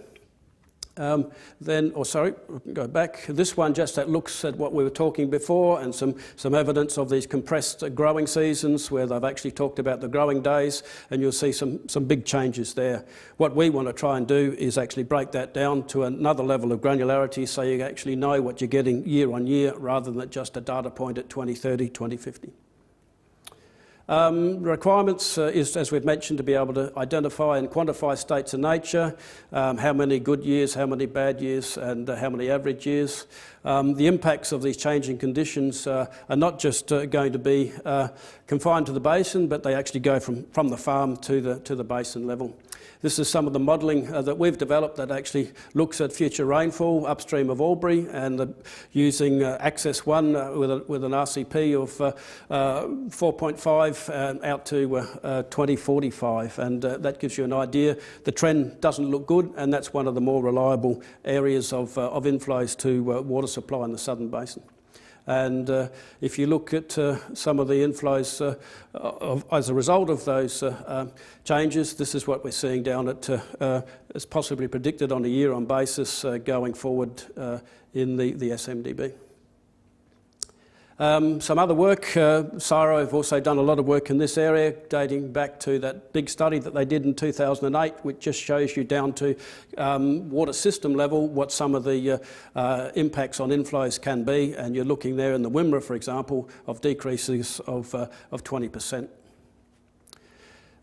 Some more recent work from CSIRO, but again, if you refer this slide, it's the same data set, although it doesn't extend to the one that I put up earlier that had the droughts in. This one actually has a median rather than a mean, so when you see average flow, that won't be the same as the average flow in the graphic earlier because one was a mean, another one's a median. But again, the projections are going forward, not a pretty sight. What else is happening? The footprint area is certainly decreasing, application rates are increasing, there's going to be less water available, there's more nut crops going in, and they, as a result of optimisation, have a higher water requirement for the same unit of area, which is going to put upward pressure on both from the demand side, which is going to result in increasing prices more often.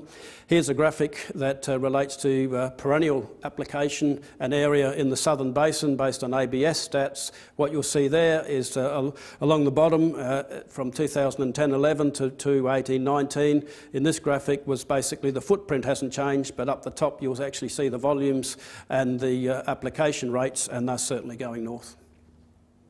That results, as we'd mentioned earlier, the need to actually be in control of your destiny. Structural change has always happened in the industry, but you want to be able to make it so it's actually strategic rather than reactive. And again, this speaks of interventions and other types of activities.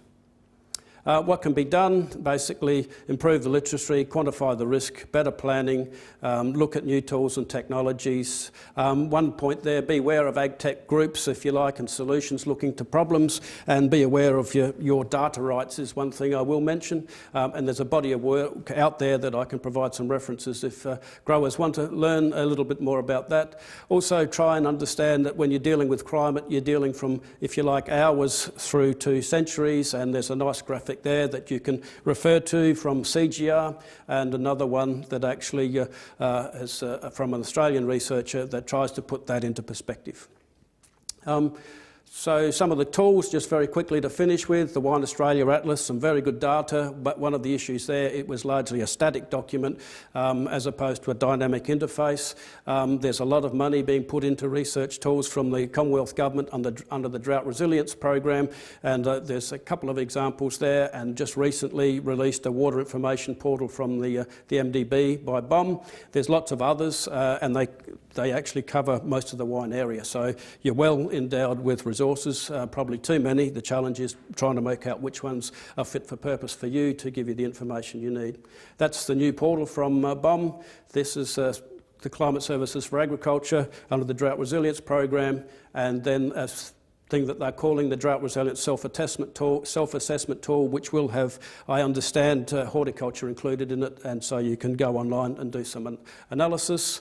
And there's also the Future Climate data set that will be in the public domain soon from BOM, which actually has daily records, predictions going out to 2100.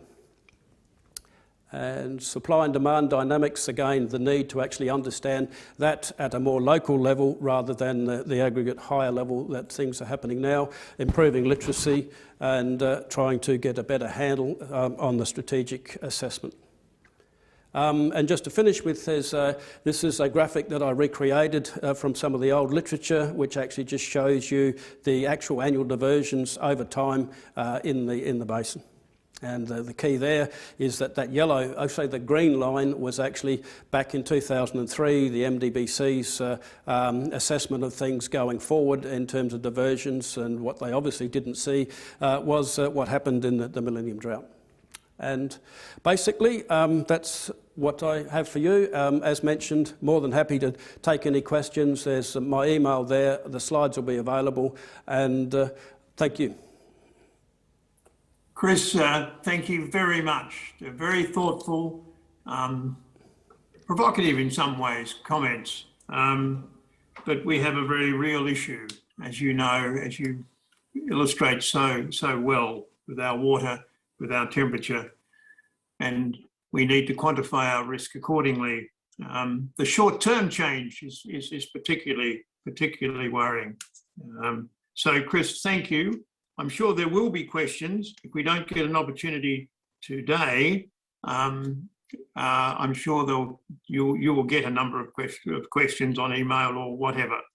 But thank you very much for your presentation. And thank you for the opportunity. Cheers. Our next presentation is from Tim Mabelson of KPMG on Australian wine, the state of play for grape and wine businesses post-China fallout.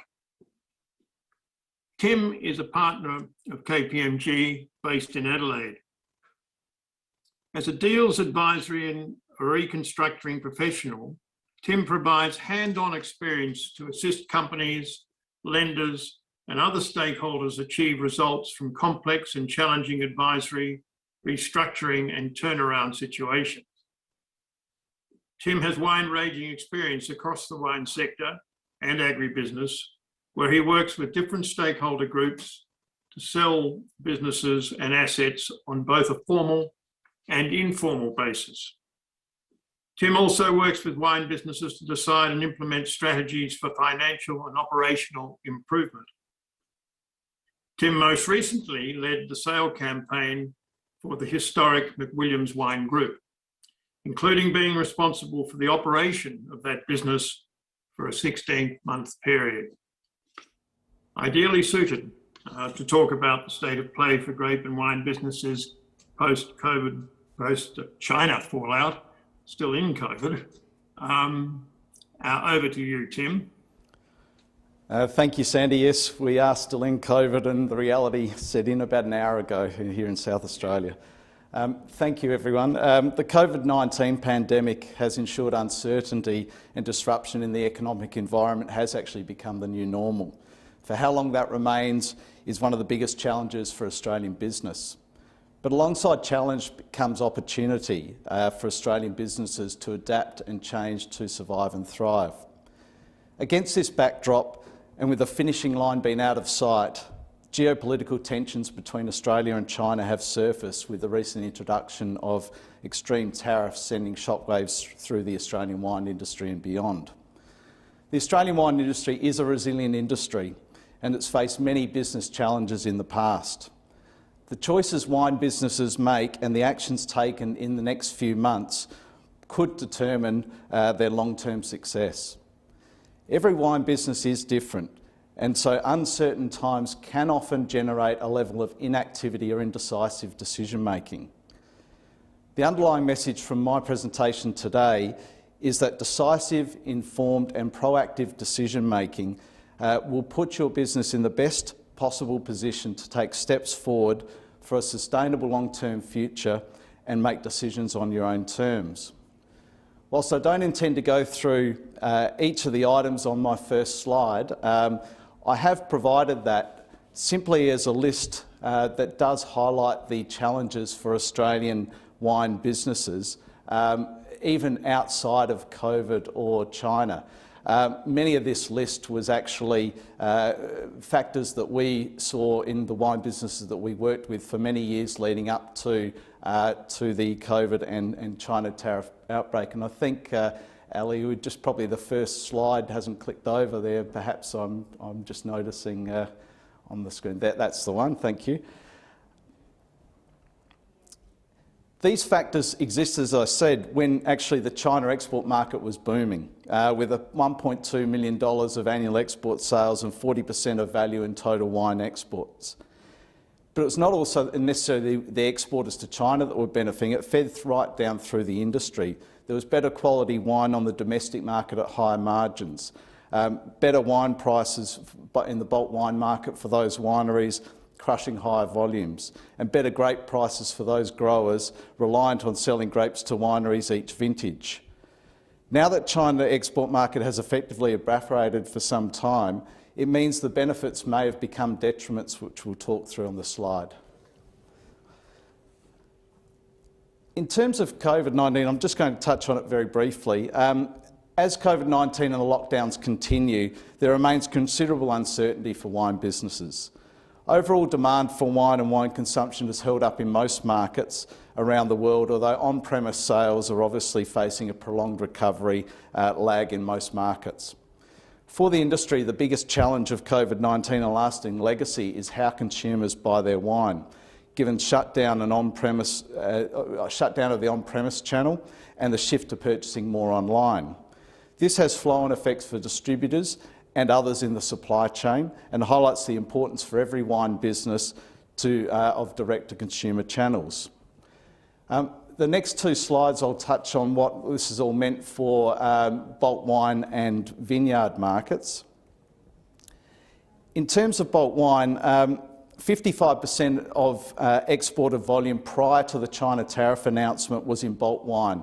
Only 8% of this was China, so most of the bulk wine was obviously going to markets such as the UK. When the COVID lockdown occurred, the red wine prices started to fall. That was because some export markets had obviously dried up at that point. White wine, on the other hand, actually the bulk wine market prices remained constant or increased in some instances. And the explanation for this is that in the lead up to this period of time, with water at all-time highs, a lot of producers actually invested more of that water, that precious resource, in producing higher volume crops such as reds as opposed to whites. And so that actually contributed to less whites being produced and therefore available on the market. For instance, the 2019 vintage Chardonnay was down by 19%. Then, of course, the China tariff announcement became a reality. And what's occurred there is obvious in terms of the red wine market, but the bulk wine market has fallen. There's no doubt about that, and there are higher amounts of inventories currently being held and that continues to rise by the day. Fortunately, the smaller vintages of 2019 and 20 have helped mitigate that to some extent. But given the record vintage 21 has now meant that most wine stocks have been restocked, this is also an interesting dilemma now in terms of where this price might start to go. As I said, the red wine prices have just fallen dramatically given the lack of export to China. Interesting though, whites are still holding constant, and in the cases of Sauvignon Blanc have actually increased.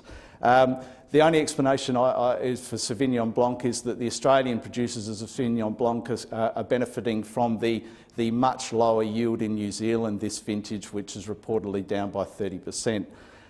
So this is, these issues are critical at the moment in terms of the bulk wine market for wine businesses.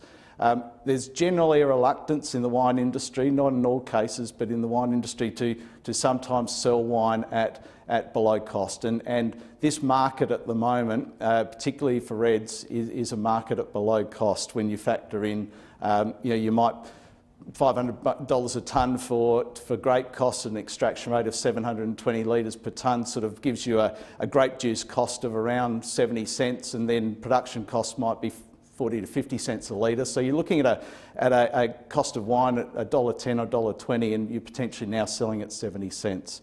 I do thank Saudi Australia for providing that data in that graph.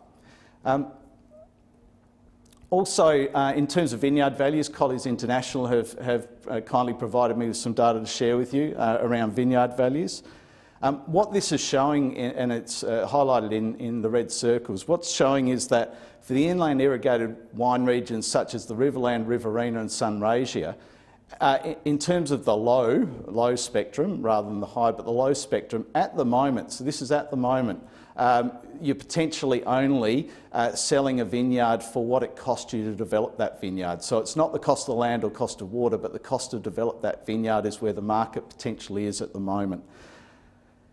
The movement columns that I've put in this table represent a comparison of the data from Colliers International. So it's a comparison of now compared to approximately 12 months ago in August 2020. In most cases, there's been the up or down movement. Most is stable, obviously, but the up and down movements are only slight and are influenced by a particular factor in a particular region, or might be skewed one way or another, just given that there is a lack of volume of transactions potentially that might skew data. But we know that regions like the Barossa and McLaren Vale are starting to come off their all-time highs. But ultimately, it's a good indication of where the market is at the moment.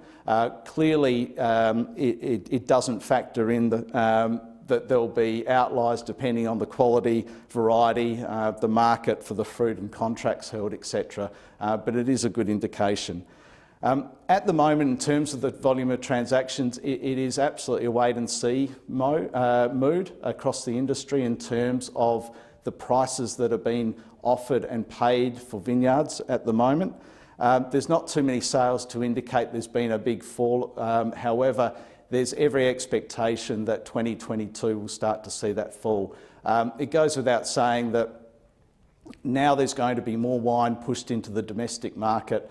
There's going to be a challenge around supply and managing that against demand, which will mean growers in particular will now be under more pressure from pricing and in terms of supply. And so therefore, naturally, there will be pressure coming on vineyard values across the course of 2022. One would expect, though, that the trade setting with China will return to normal, but when is the great unknown. And recovering Australia's market position in China will take many years after that, just as it did for the US market when in 2011 we faced the challenge of a parity exchange rate and a shift of export to China. Whilst the fallout from China tariffs was initially softened by the strong domestic sales and supply issues arising from drought, it's clear the runway for many wine businesses to respond is fast running out. Doing nothing at this juncture is simply not an option, as it risks harm to the value and condition of your vineyards, wineries, wine stocks, brands and workforce morale. So what are some of the issues that should be front in mind? In terms of grape contracts and supply, bulk wine markets, are, as I said, are reflecting excess wine, with most having paused in terms of buying whilst there's uncertainty in the market, which has meant that prices will soften and have softened. This will impact the 2022 grape price, especially as the end of season buying of the uncontracted grapes in 2021 was very low, and would expect this to continue in 2022 and beyond, unless the China tariff position is withdrawn. Further, wine brokers we're speaking to understand there's been a price reduction in the secondary inter-winery bulk wine market, which wasn't reflected in the slides provided by Saudi. This is the second inter-winery bulk wine market. This also, the fact that the prices are falling in this secondary market, provides a further indication of future downward price pressure on grape price and demand. All this points to some growers being in for a shock regarding grape pricing, and therefore it's critical growers start engaging with their winery contacts and seeking advice as early as possible. It's critical for growers to understand the winery's position regarding grape contracts and supply coming into next vintage, and what varieties need to be managed differently this year. Cost review and reduction strategies and modelling is equally important. Wineries and growers must be mindful more than ever of the uncertainty in the marketplace, and so therefore manage their assets and costs for the most economical return. It's critical forecast modelling is undertaken so that cost drivers are understood and decisions can be made with all information to hand. And one thing that we've been doing at KPMG is actually working on financial modelling that actually goes down to a more granular level rather than your traditional three-way model. For instance, actually looking at separate blocks on vineyards to understand whether there's different cost drivers resulting in different yields being produced, to determine whether some blocks are ultimately more profitable than others, and therefore if there's opportunities to potentially carve off certain blocks that aren't producing returns, economical returns that are needed. Contract note renegotiation I have on there. I'm not talking about the grape supply contracts. These are other contracts which wine businesses enter into together with leases relating to all aspects of a vertically integrated wine business. Given the changing landscape in the wine industry and competition which is emerging within the industry, suppliers and supply chain, there are opportunities to renegotiate contracts for a better economical return, even if this means agreeing potentially to a longer-term contract but at reduced rates to the mutual benefit of both the wine producer and the supplier. In regards to inventory management and valuation, financiers to the wine industry are more alert to falling bulk wine prices, and that book values of inventory don't reflect the reality. This means what you're actually carrying inventory on your balance sheet may not be what it can be realised for, and that is now a focus of many financiers. This may constrain further lending and even cause a financier to review current ratios and potentially require some debt reduction. It is critical wine businesses engage early with financiers, particularly where bulk wine inventory holdings are high and value may have fallen, leading to cash flow constraints and the requirement for additional support. Wine businesses may also need to accept the need to sell down some inventory, particularly excess inventory that is non-vintage inventory, to generate cash flow, while other initiatives such as cost reduction implementation or contract renegotiations or potentially capital raising or a sale of a business are explored. Every business at the moment in the wine industry should be considering their wine market strategy, whether that be international or domestic. The UK is now Australia's largest wine market in terms of both volume and value, having grown about 30% over the last 3 months. Then the UK Free Trade Agreement could be worth up to a reported $50 million to the industry once all UK-related tariffs are phased out. It is worth remembering, though, that exports to China represented approximately 13% of the total average crush. However, it was the value per litre of these exports which was exceptional and not possible to ignore at the time or replace going forward, at least for the medium to longer term. Tackling new markets is therefore important, but will take time. And I read with interest recently that the CEO of Treasury Wines stated that he felt it may take up to 3 years for Australia's biggest wine group to gain traction in markets such as Korea, Japan, Thailand and Vietnam. Whether it's international or domestic, diversification is easier said than done. Depending on the wine market strategy that you adopt, for some it may present an opportunity to rework vineyards, rethink winemaking styles, or look at new products such as the non-alcoholic sector that seems to be on trend at the moment. Vintage 22 planning is therefore front of mind for many growers at the moment and wineries, as is the potential for oversupply risk. The next vintage in 2022 will be a real test for grape growers, as that is when we'll see how well they've managed to diversify since the China tariffs were announced, because there was little most could do in the lead up to vintage 21 given the proximity of that tariff announcement to vintage. For wineries, they'll need to plan their intake and storage capacity, which could also be tested if yields in vintage 22 are even around the same tonnage as vintage 21, given we just don't have the population or export markets without China to soak up that sort of volume, meaning oversupply in 2022 or from 2022, in my view, is a real and significant risk. Perhaps the biggest issue, though, that's taking up most of my time in discussion is actually succession planning and industry consolidation. It's understood that approximately 60% of the Australian wine industry participants represent family business. It's evident from COVID-19 that we're all reflecting on how we live our lives and how we want to live our lives going forward.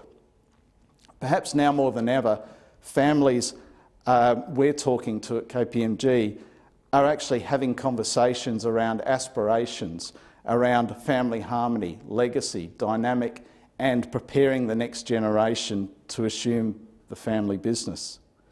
But an increasing number of the next generation are suggesting that they don't want to take on the business, which comes as quite a shock, naturally, to parents and grandparents potentially. Consequently, in many cases, the best option actually may be to look to divest. With undeployed capital and private equity and debt funds at an all-time high at the moment, and significantly above the levels we saw in the GFC, a launchpad has actually been created for a fast acceleration in deals and market recoveries in the wine sector. In my view, being proactive now should yield a better price over the next 6 months than potentially waiting to see what the outcome of vintage 22 and perhaps a depressed market for a period of time. I'm talking vineyard asset values and wine values in the bulk wine sector, that you actually might end up better making that decision sooner rather than later. However, industry consolidation, I think, is inevitable in the sense that many larger and stronger wine businesses have either been able to raise financing without significantly compromising existing debt levels, and therefore will seek to capitalise and expand their holdings in vineyards to control supply, but also established brands with market presence are highly sought after at the present time. So in conclusion, in challenging times such that exist now for the Australian wine industry following the tariffs introduced by China, it's easy to get caught up running your business and therefore miss out on opportunities to advance, optimise and develop your business as a result. I hope some of what I've been through today starts to unlock some of the conversations that you're having and decision making to ensure your business survives and thrives. Thank you, Sandy. Thank you very much, Tim. That's an excellent presentation.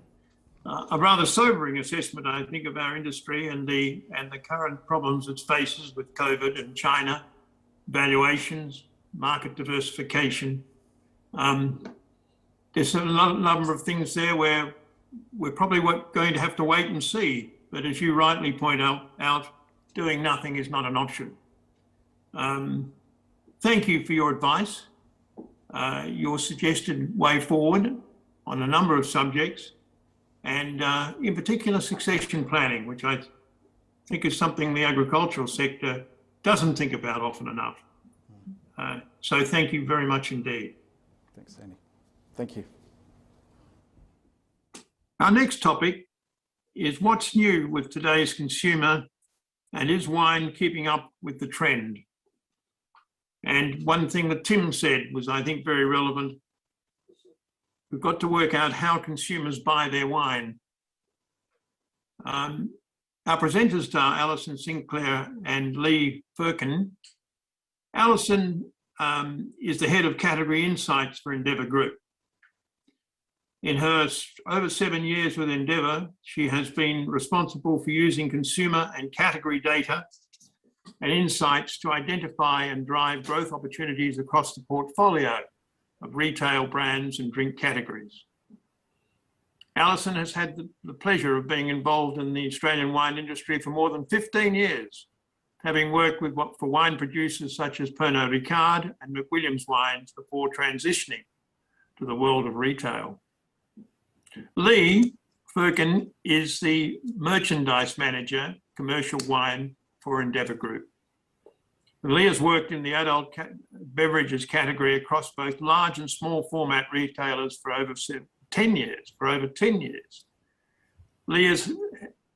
Lee has had extensive experience across both the wine and spirits category that are complemented by FMCG and general merchandise buying roles. Two people excellently positioned to talk about what's new for today's consumer and is wine keeping up with the trend. Over to you both. Thanks, Sandy, and thank you for the opportunity to come and speak today. Today, Lee and I will be talking about the customer and category opportunities we see for the Australian wine market. And we'll be focusing on really from a total liquor perspective as much as from a wine perspective, and talking about the overall category growth that we're seeing and where the trends are and who the customers are that we should be focusing on. And then we'll focus in a little bit more on where we think wine can win within those trends. And then I'll hand over to Lee and she'll talk about how wine can remain relevant in that highly competitive drinks market. So if we start with who we believe are the biggest customer opportunities within the total liquor landscape from an Australian retail drinks market perspective, we're really looking at two key customer opportunities, one being the younger customer and the other being the premium customer. And from a wine perspective, we're seeing this as a defensive, offensive approach. So defensive in terms of our premium customer who is already very engaged with the wine category, and an offensive strategy with the younger customer who we know we need to recruit into the wine category for the future. So if we think about those younger customers first and talk about generation as a starting point, by 2026, 49% of Australia's drinking population will be Gen Z. In 2020, they're 40% of the drinking population, and in 2020, Boomers and Gen X, are 51% of the drinking population. In the last year, we saw Gen Z were responsible for 97% of the customer growth within Endeavour, coming off a base of 35% of our customer base in totality. So they're our fastest growing customer base and a big opportunity from a total liquor perspective, but particularly within wine. In terms of the value that a baby boomer brings to our business versus a Gen Z, a baby boomer is worth 2 times more from an annual spend perspective than a Gen Z customer. And you can see who those generations are there on the slide. Those people are representative of those generations. For the wine category, the challenge is really a lack of participation at this point in time. Gen Z, as an example, spend 14% of their total liquor spend in the wine category. And if we compare that to traditionalists, who are our most engaged customers, their spend on wine is 44% of their total liquor spend. Unfortunately, in the last year, they're the only customer group that we've actually seen decline in both sales and customer growth, or decline in that case. So that's a bit of a watch out for us in the wine category, where our largest or our most engaged customer is actually the customer we're seeing in decline, and the one who are coming in to replace them are actually significantly lower value, but then within their total spend, wine is not as great a proportion of that spend. And all groups, just as a bit of a reference point, all of our generation groups actually saw their spend in the wine category fall in the last year, and we saw a movement into spirits and premix. So if we look at the kinds of things that our customers are buying and what's driving growth versus decline, it gives you a bit of an insight into what's engaging our customer base. And you can see there that the top 5 growth segments across all generations are dominated by premix and spirits. And from a younger perspective, we're seeing an over-index into the premix subcategories, and at an older, from an older generation perspective, more in the glass spirits area. Unfortunately, when we drop down into the top declining segments, we can start to see wine and beer and cider represented in those top declining categories. So a bit of a watch out for us as a wine category, that we're not engaging customers or retaining their interest as much as the spirits and premix category has been able to do. And if I look at total liquor, and I've provided you with each category and what is trending with each of those segments, you can start to look for trends and threads that are common amongst all of the categories. So from a younger customer perspective, it's sweeter, more approachable liquids. They're experimenting with flavors. They're looking for lighter wine styles and emerging varietals. And if we look at the older generations, they're looking at more traditional, more established subcategories. And if you think about when these customers came into legal drinking age, the older customers are tending to drink what they bought when they first came into the category, or the categories or subcategories that were dominant when they would have come into early drinking. So there's a bit of a commentary around people will age into wine, but in fact, we're starting to wonder if that's actually true. And we think that there's a huge opportunity for us to engage the younger customer to ensure that we have them into the future. So recruitment really is critical to securing future success for the wine category. When it comes to premium and switching gears, this is our most highly engaged customer from a wine perspective, but from a total endeavour perspective, they represent 33% of our customers and 30% of our sales. They're our largest spenders per litre, but they actually have the smallest annual spend. So we believe there's a big opportunity to drive growth with this premium customer, particularly around premiumisation and encouraging them to trade up to better quality products. We know that they've been our fastest growing wine customers, but the watch out for us is that from a spirits perspective, that's grown at 3 times the rate of wine, which I think you will have seen earlier with the generations. That interest and engagement that's coming from the spirits category is quite great. In terms of the spend that these premium customers spend on wine, out of their total liquor spend, they spend 44% of their spend on wine. But if you compare that to our budget customers, they spend just 14% of their spend in the wine category. So they're very valuable to us as a wine category. If we think about the younger versus older premium customers, the younger ones are more likely to be out and about drinking mostly with friends. They have a wide drinks repertoire. They're really interested in experimenting, as I mentioned before. By comparison, our older premium customers are more well established in their drinks repertoire, and they have the means to experiment with more premium products financially. And their drinks occasions are more likely to be at home, shared with family and friends, and good food. In terms of top selling categories for these premium customers, Shiraz is the number one. They've spent more on Shiraz than any other subcategory in the last year, but whiskey and craft beer are fast following behind. And in fact, from a growth perspective, the highest growth subcategories were gin, whiskey and craft beer in the last 12 months. In terms of where these premium customers over-indexed in their growth versus total market, it was rum, tequila, premixed vodka, seltzers, Prosecco and Grenache. So they're interested in experimenting with some of those new products that are coming into the market. And then from an older versus younger premium customer and kind of bringing together the generation piece and the premium piece, you can see the types of products that are engaging that younger premium customer with seltzers, miscellaneous spirits, which includes East Asian spirits like baijiu, soju, etc., craft beer and ginger beer and tequila. Whereas at the other end, at the older end, we can see the wine categories or subcategories really playing out there with cask wine, white wine, sparkling wine, etc. So it seems like the wine category is doing a good job with those older premium customers, but there's really an opportunity for us to do better with those younger premium customers who are such a huge opportunity.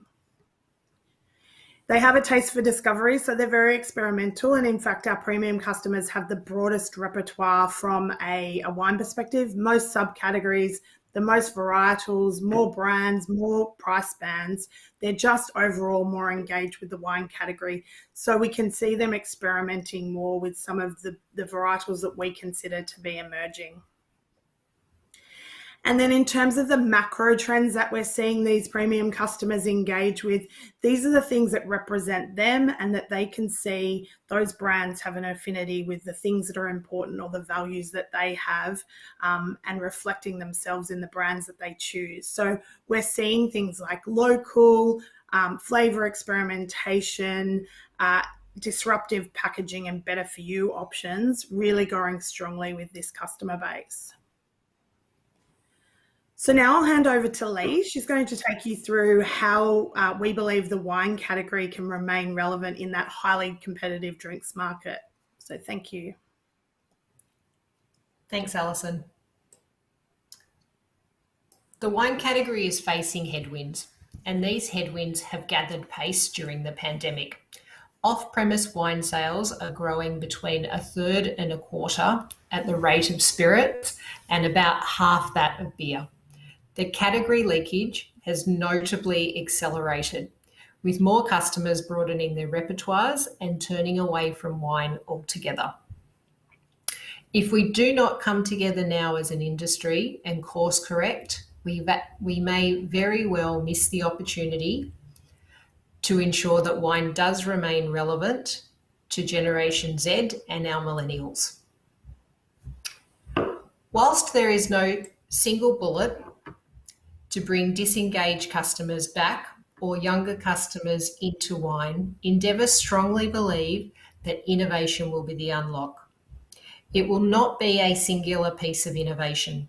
The solution will be multifaceted and require inputs from growers right through to wine marketeers and then to retailers, big, small, and across all channels. Without a doubt, the first priority for the wine industry will be getting the wine style and quality right. And we know that these generations are over-indexing in easier drinking styles. Big, oaky, tannic wines are out. It is medium-bodied and European varietals that are resonating with millennials and Gen Z. And these wines are not only more approachable, but offer a point of difference to the wines that the generations before them anchored to. And let's be honest, who when they're 18 to 20 want to be drinking the same stuff that their parents were? Arguably, the wine category was the creator of the product mashup, with blends such as Shiraz Cabernet and SSB dominating the sales charts for many years. It's now time to push the boundaries of the mashup which may be through infusions, collaborations, or even, dare I say it, additives to create liquids or concepts that transcend traditional wine. If you look outside the wine category, there are plenty of non-traditional fusions coming to life. And in my last shopping trip, pre-lockdown in Victoria, number 5, I stumbled across the Krispy Kreme TV snack, which I thought was a really great example of a traditional product being reinvented through a collaboration with a new brand to bring a new flavour to their customers. To illustrate the move away from the traditional, we'd like to share a video that demonstrates the magnitude of the shift that we at Endeavour are making, not only to our range, but also to the way we communicate the wine styles to our customers in an attempt to lure in the newer and younger generations. Is this thing on? Hello, Daniel. Welcome to the Drop on Red Wine. We're here to chat about red wine. Not this wine, though. The varietal kind. You keen? Drop 1. Pinot Noir. Pinot Noir is not watered-down grape juice, but rather a light-bodied and bright wine, often enjoyed best while still young, not unlike myself. The Pinot grape is thin-skinned, which creates that light colouring. You might smell strawberries and cherries, pair it with salmon or a cracking cheese platter. Bon appetit. Drop 2. Malbec. The name means bad mouth, but don't be fooled. What was once viewed as a dud is now a darling. Most of this varietal comes from Argentina. It's really smooth, rich, and often smoky in flavour. Malbec is big and brilliant. It's even great to whip out for a sunny day barbecue. You won't be disappointed. Drop 3. Tempranillo. Dramatic and smooth, described as medium-bodied, it's famous for being versatile. Match this little guy with your mum's lasagna or spag bol. Also, remember to over-exaggerate the pronunciation. Tempranillo. It makes you sound like you know what you're talking about. Drop 4, all the rest. I have 3 words for you. Sangiovese, Gamay, and Montepulciano. Montepulciano. Medium-bodied, this mysterious plonk is the second most planted grape in Italy. You'll notice red plum notes and often herbs like oregano. Perfect for that date night you've forgotten about. That's it, my friend. You're now full of varietal knowledge and yummy lasagna. Discover the drop on new red wines at Dan Murphy's.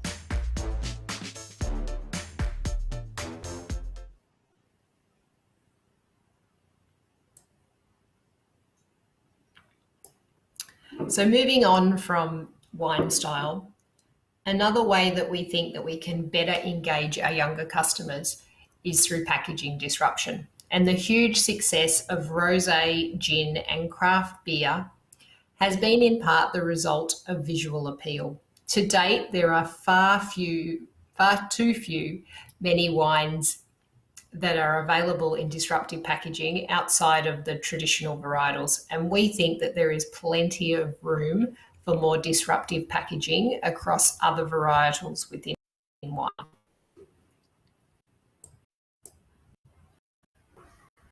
We also need wine to become occasion fit.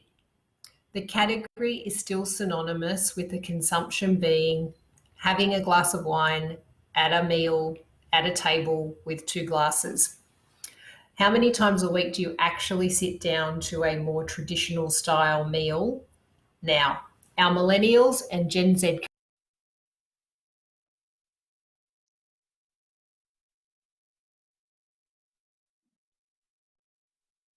Frozen.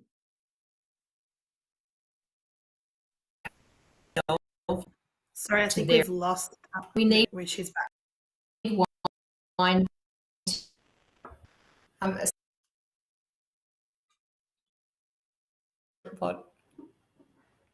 Are we good? Okay, the 750ml bottle requiring glasses just doesn't work anymore. There needs to be more wine available in different formats, whether that's less millage, break-free, portable sharing options, or things that are ready for immediate consumption. These options will make the category able to support the broadening repertoires of our younger customers.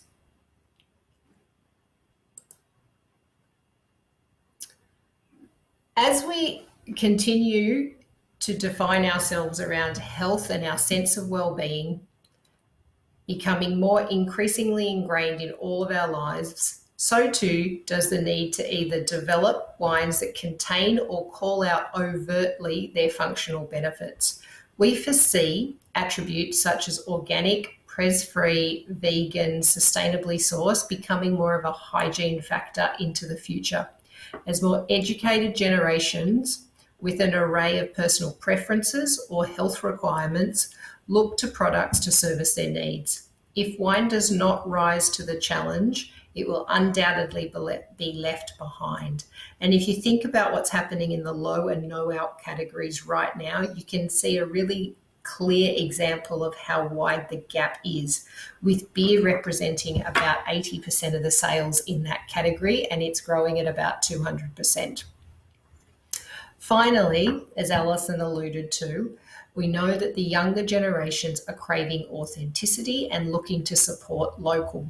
Now more than ever, the challenge for us as an industry is to find a relevant and meaningful way to showcase the plethora of amazing stories and local wines that exist right across Australia.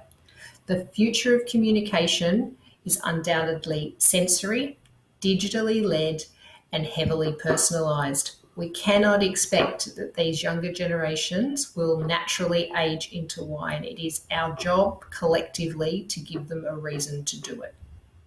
Thank you.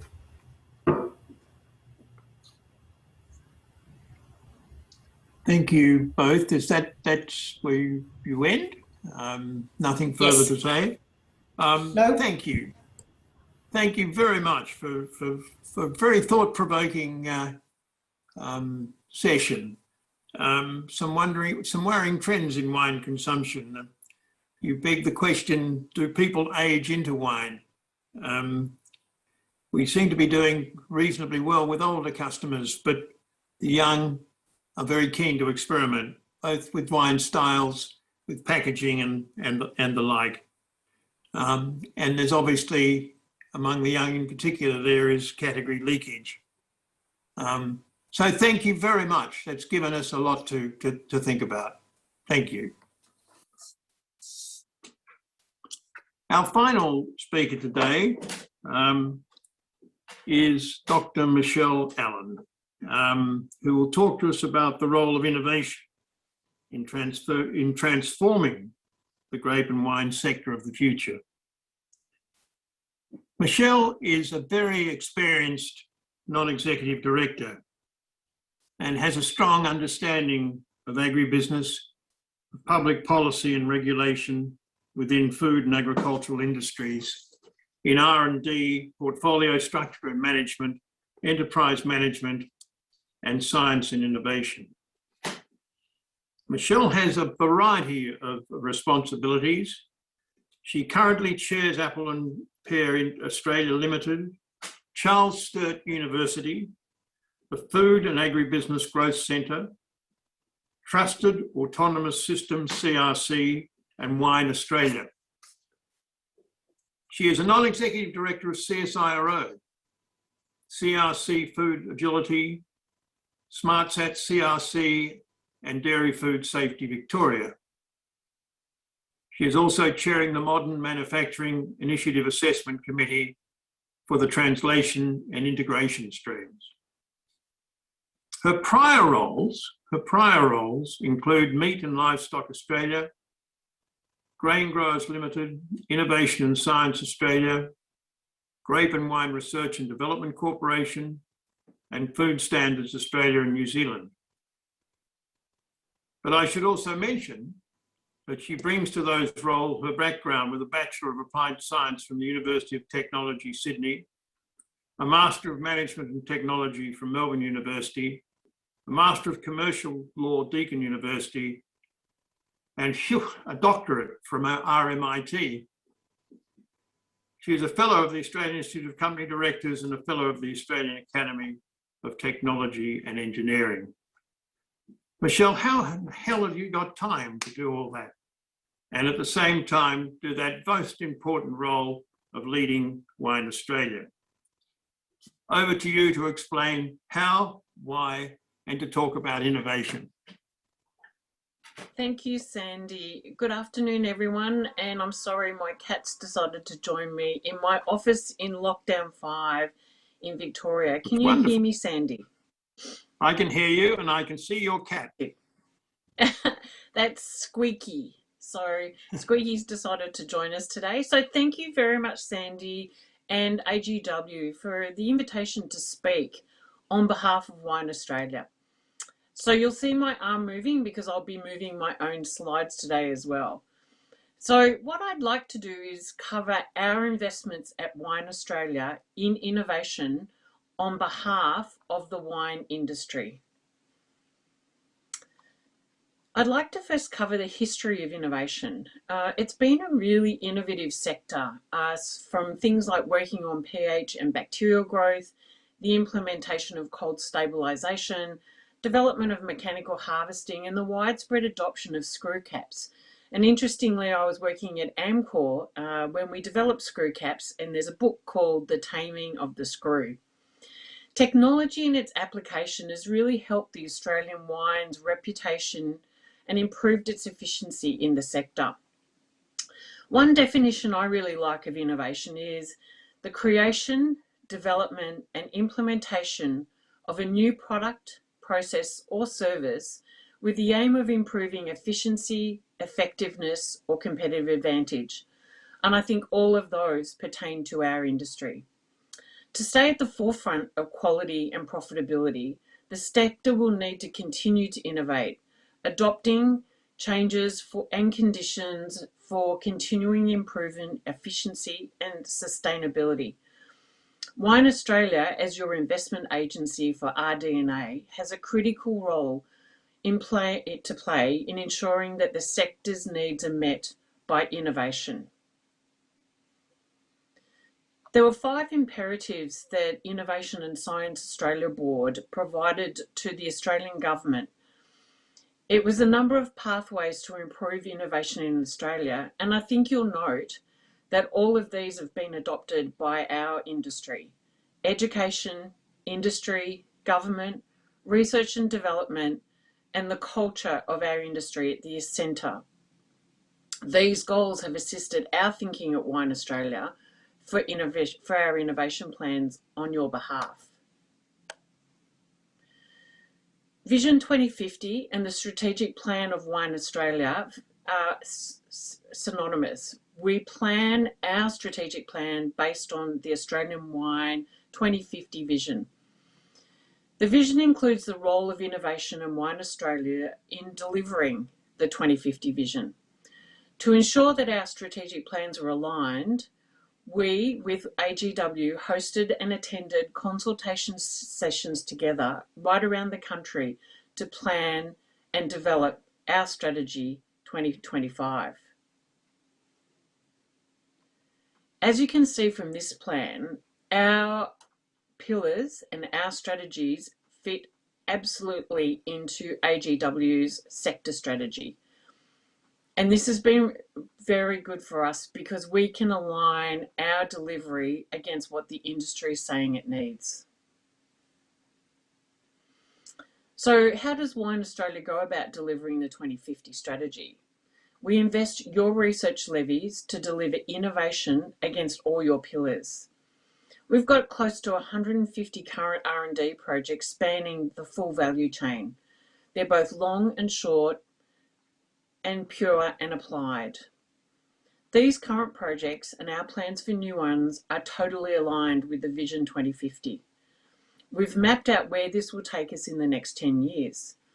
The vision for the grape and wine sector for 2030 is that we'll be on our way to carbon neutrality, if not already there, that grapevine pests and diseases will be well under control, AgTech tools and big data will be routinely used in decision-making in the vineyard. Grapes will be grown more sustainably and more precisely to specification. And the impact of short and long-term climate cycles will be minimised. Water use will be more effective and more customised. Wine production will be more sustainable and efficient and will enhance our global competitiveness. and will be an employer of choice, our sector brimming with bright, innovative and committed people. So what do some of these investments look like? If I look at grapevine trunk disease, our sustainable co-investment with South Australian Research and Development Institute, SARDI, in rDNA on this topic has resulted in Australian growers being world leaders in managing grapevine trunk disease and minimising its impact. The sector now has control and prevention strategies that have been well adopted, as exemplified from growers who've implemented the new strategy to manage trunk disease. If you'd like to review the recommendations and our best practice management guide, it's available on our website. So if I then move to mildew-resistant grape innovations, we've co-invested at Wine Australia on your behalf with CSIRO to breed mildew-resistant grapevines. The vines are conventionally bred, they're not genetically modified. We have our first generation no-spray vines in the fields across Australia for several years. Large-scale trials by wine companies and individual growers are now happening. Research is ongoing to produce the second generation of vines, which will have multiple genes conferring resistance to both powdery and downy mildew.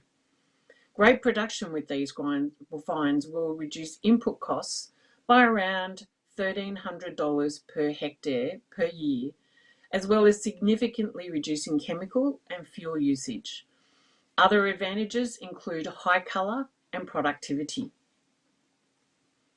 So if I move to AgTech, this is a really fast-moving space. And we would like at Wine Australia to become mainly a broker and a connector between the vendors and the sector. We aim to de-risk your decision-making and purchase of AgTech solutions through AgTech demo sites. For example, we're trialling Aussie Wine Group's material, other than grape, known as MOG, removal units in vineyards that harvest and quantify the benefits. Why do we care about MOG? Well, MOG's been part of the wine supply chain since the introduction of mechanical harvesting. Leaves, stalks, chunks of dead wood and segments of wire, etc., etc. But all of this, no one wants in the wine ferments. And so that has to be sorted and cleaned from the pick in the vineyard. Without having to buy a new harvester, this unit can be retrofitted. The upsides include reducing costs by avoiding transporting unwanted materials to and from the winery, greater wine quality, brighter fruit flavours, and reducing the release of unwanted phenolics, and increased winery throughput with faster crushing speeds and reduced downtimes. These trials have quantified these benefits and demonstrated the value that AgTech supplier and the industry people working together can be. We're more likely to keep this AgTech supplier engaged with the grape and wine sector rather than him swapping back to Broadacre, and develop this prototype further to see how it can be adopted in the sector. If I move to something that we all have to deal with at some point, it's smoke detection. Another invention undertaken by Wine Australia is an early smoke detection network for the vineyard. This is being developed by Ian Porter, a researcher at La Trobe University in Melbourne. His work follows on from the work done with the Department of all names, jobs, precincts and regions in Victoria over the past 6 years. Dr. Porter and his team have worked on several projects, documenting and researching dozens of fire events in a bid to expand the science and literature on how smoke moves and what compositional elements are critical measurements for wine production. The Smoke Detection Network is the next step in applying this important knowledge. If I move to the Climate Atlas, last year we released Australia's Wine Future, a Climate Atlas, which describes the project's short and long-term climate changes for all Australian wine regions until 2100 or 2100, under the worst case scenario, no global climate action and no reduction in carbon emissions. The intent of this project was to hand control over to viticulturalists and winemakers, by having a clearer picture of exactly how climate change is going to impact their region. And secondly, helping these people make better informed decisions about how to handle change through viticultural management, different varieties and different wine styles. So if I go back to zero emissions, a hot topic in Canberra, our strategy to assist the sector in achieving its aim of zero net carbon emissions by 2050 includes developing a net zero emissions roadmap for the sector with Australian grape and wine, developing a package of information which overcomes barriers in pathways to adoption and allows growers and producers to reduce carbon emissions, collaboration with other agricultural sectors to produce an agreed standard protocol for greenhouse gas emissions accounting that will allow Australian agriculture to contribute to national climate commitments and sustainability goals. And it's likely this will be needed for some market access negotiations. And finally, we also address gaps in knowledge identified through the processes through new investment in RD&A. An important part of our sector is our people, and we've reviewed our investments in people and capability in early 2018.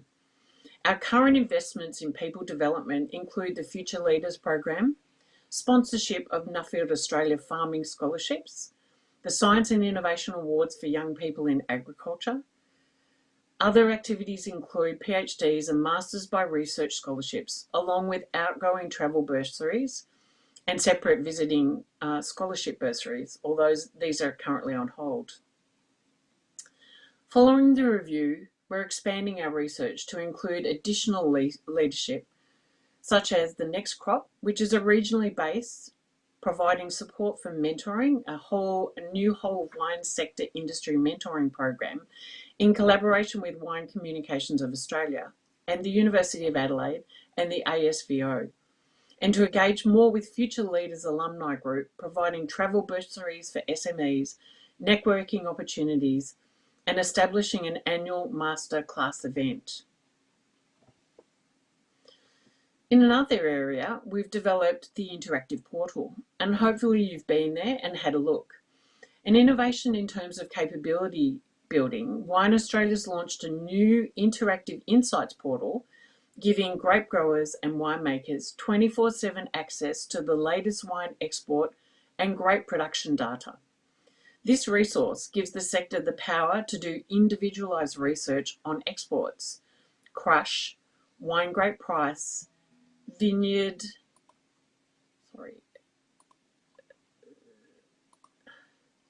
plantings, and global wine markets, wherever they need access to this powerful information.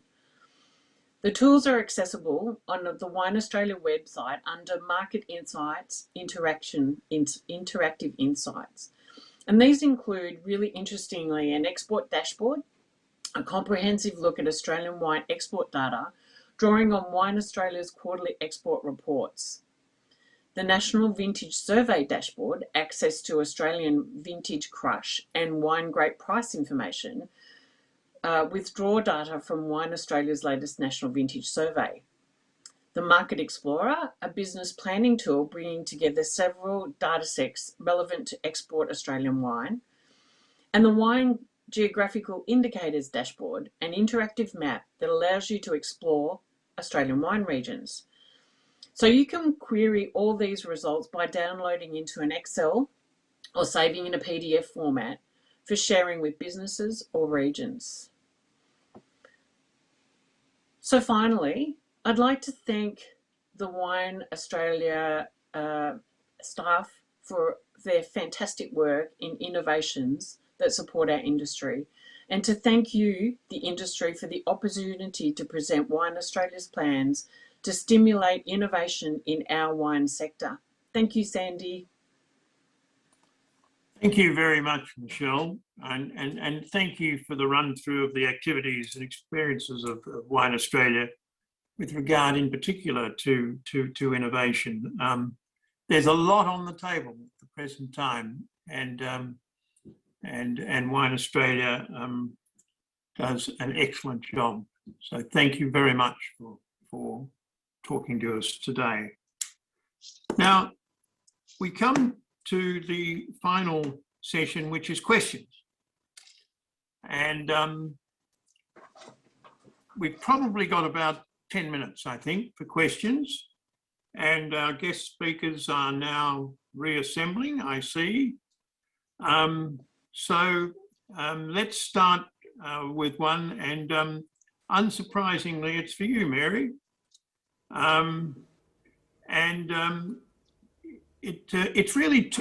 are two questions here. If countries like New Zealand have a good cohesive marketing message that is ingrained with everything they do, what would you say Australian wines should be hanging its hat on? What is our unique marketing proposition?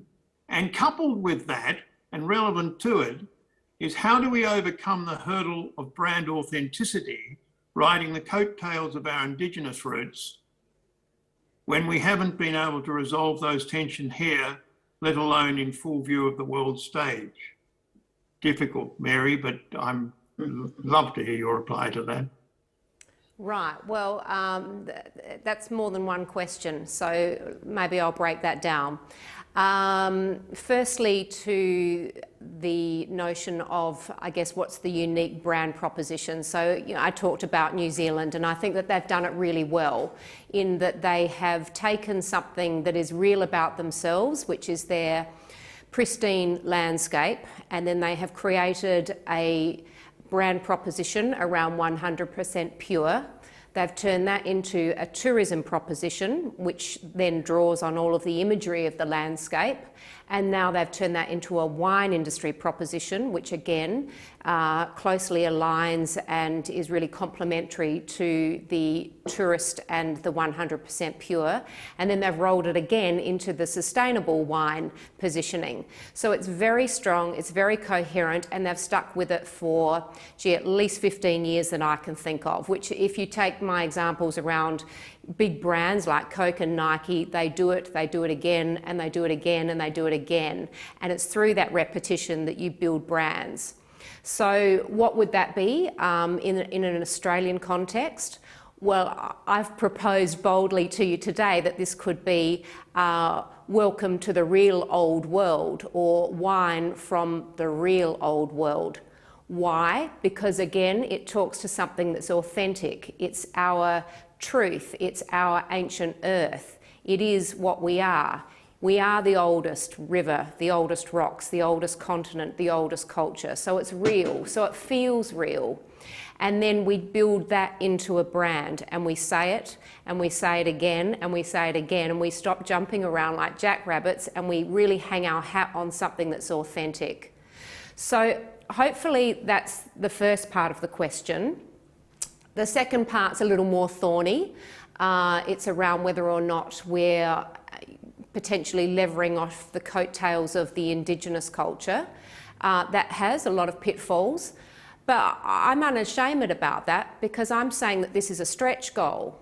And it's great to have a stretch goal as an industry and as a nation. We know that we've got a stain around how we've treated the Indigenous culture, but this is an opportunity for an industry to show how we can do it better, because we do have a huge challenge around land care. And our Indigenous population we couldn't hope for better masters of land care, and yet we don't respect them. But now we can. We can be, as an industry, embracing of this idea of Indigenous and settler culture together, and learn what their concept of country is all about, because we've obviously gone in totally the opposite direction, and now we have a climate change catastrophe on the planet. So I think there's so much to learn from Indigenous culture, and I actually think we should be unapologetically on the front foot about it. And that's why I love this idea of the real old world, because it's actually honouring the culture that is theirs and the culture that is now ours. Thank you very much, Mary. A relevant question for Chris. With warming climate and long-term water pressure increasing, what should the Australian wine sector be doing now in considering how to mitigate this long-term risk, or these long-term risks? Good question. Very broad scope, obviously, but that's what we were trying to do, is before you can mitigate something, you basically have to understand it and appreciate it in terms of its width and breadth and depth, and that's why we take that approach of trying to quantify states of nature, as in very good, good, average, bad, and the frequency of magnitude over those over time on a year-on-year basis. So, but mitigation it's a bit like I think Mary's just alluded to there. There's stretch goals and there's short-term and immediates, and so it's actually an end-to-end type integrated approach. It's not just one size is going to fit all, and one size won't be the actual solution anyway, I don't think. So it's complex because of the variables and inter-valley trade and all these sorts of things, but that's just only unique to, say, the inland irrigators, but then you've got others that are in areas just south of me here, for example, that are supplementary irrigators too. So, and then there's those that are just purely rain-fed. So it's across the board. But I think it's about being aware and looking forward and being prepared. And so, but again, breaking that down into something that actually feeds into your strategic planning, and so you can still be making tactical decisions in the short term, but based on your long-term understanding. Thank you very much, Chris. Tim, I think this is for you. As economies are being impacted globally, will this further hamper the sector's efforts to diversify its export as consumers have less expendable income to spend on premium products such as wine?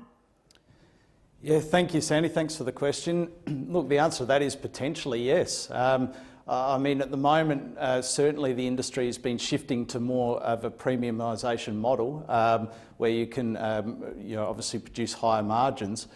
However, with unemployment and uncertainty, there is the case that people, on the one hand, do look to save more money than they might for the uncertainty that lies ahead, but also at the same time we're not spending on overseas holidays, so there is an element of having more disposable income. So I think ultimately, though, given the volume of wine that was exported to China, was much of that good quality wine will return to the Australian domestic market. It just has to.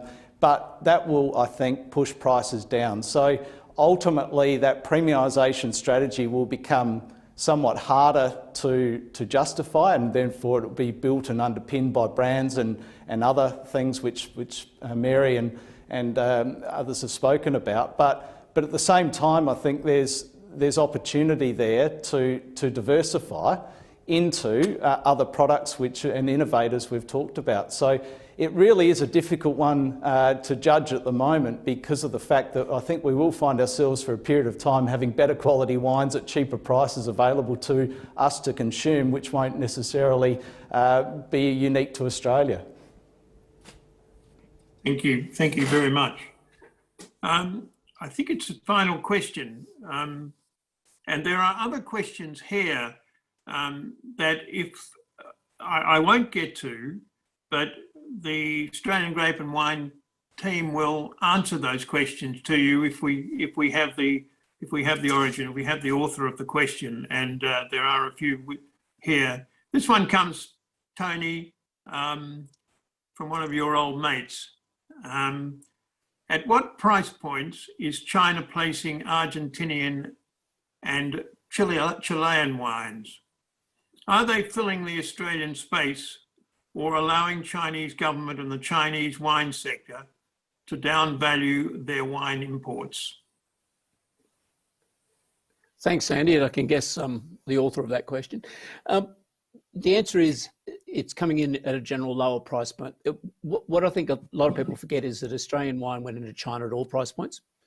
And we had a higher average price per litre, but we were going in at all price points. But the Argentinian Chilean wine is filling where they traditionally fill in the marketplace.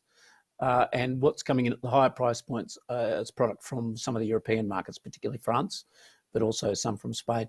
I would also point out, though, that the China market was coming off in the last year or two as well. So the overall demand for wine has been falling off. And that's also having an impact in the fact that China will probably never be as big as it was, or certainly not in the next couple of years. Thank you very much. Well, look, we're out of time,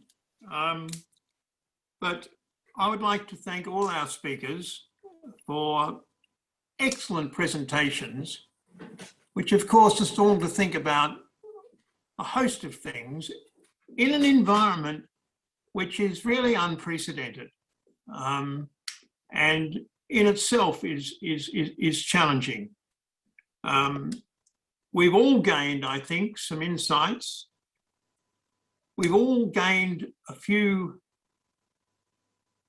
exciting possibilities that we can further develop, while at the same time being very conscious of the risk factors that now seem to dominate our industry more than ever.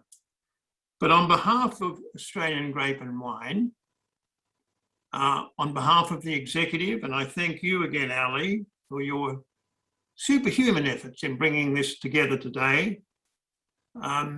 Thank you for attending, and we look forward to catching up. My final point is to reinforce the message I made at the start, that Australian Grape and Wine is your company, and we would love you to participate fully in what we do. And if you're not a financial member, putting it bluntly, then you should be, and we'd encourage you to become one. So on behalf of Australian Wine, thank you very much for your attendance today.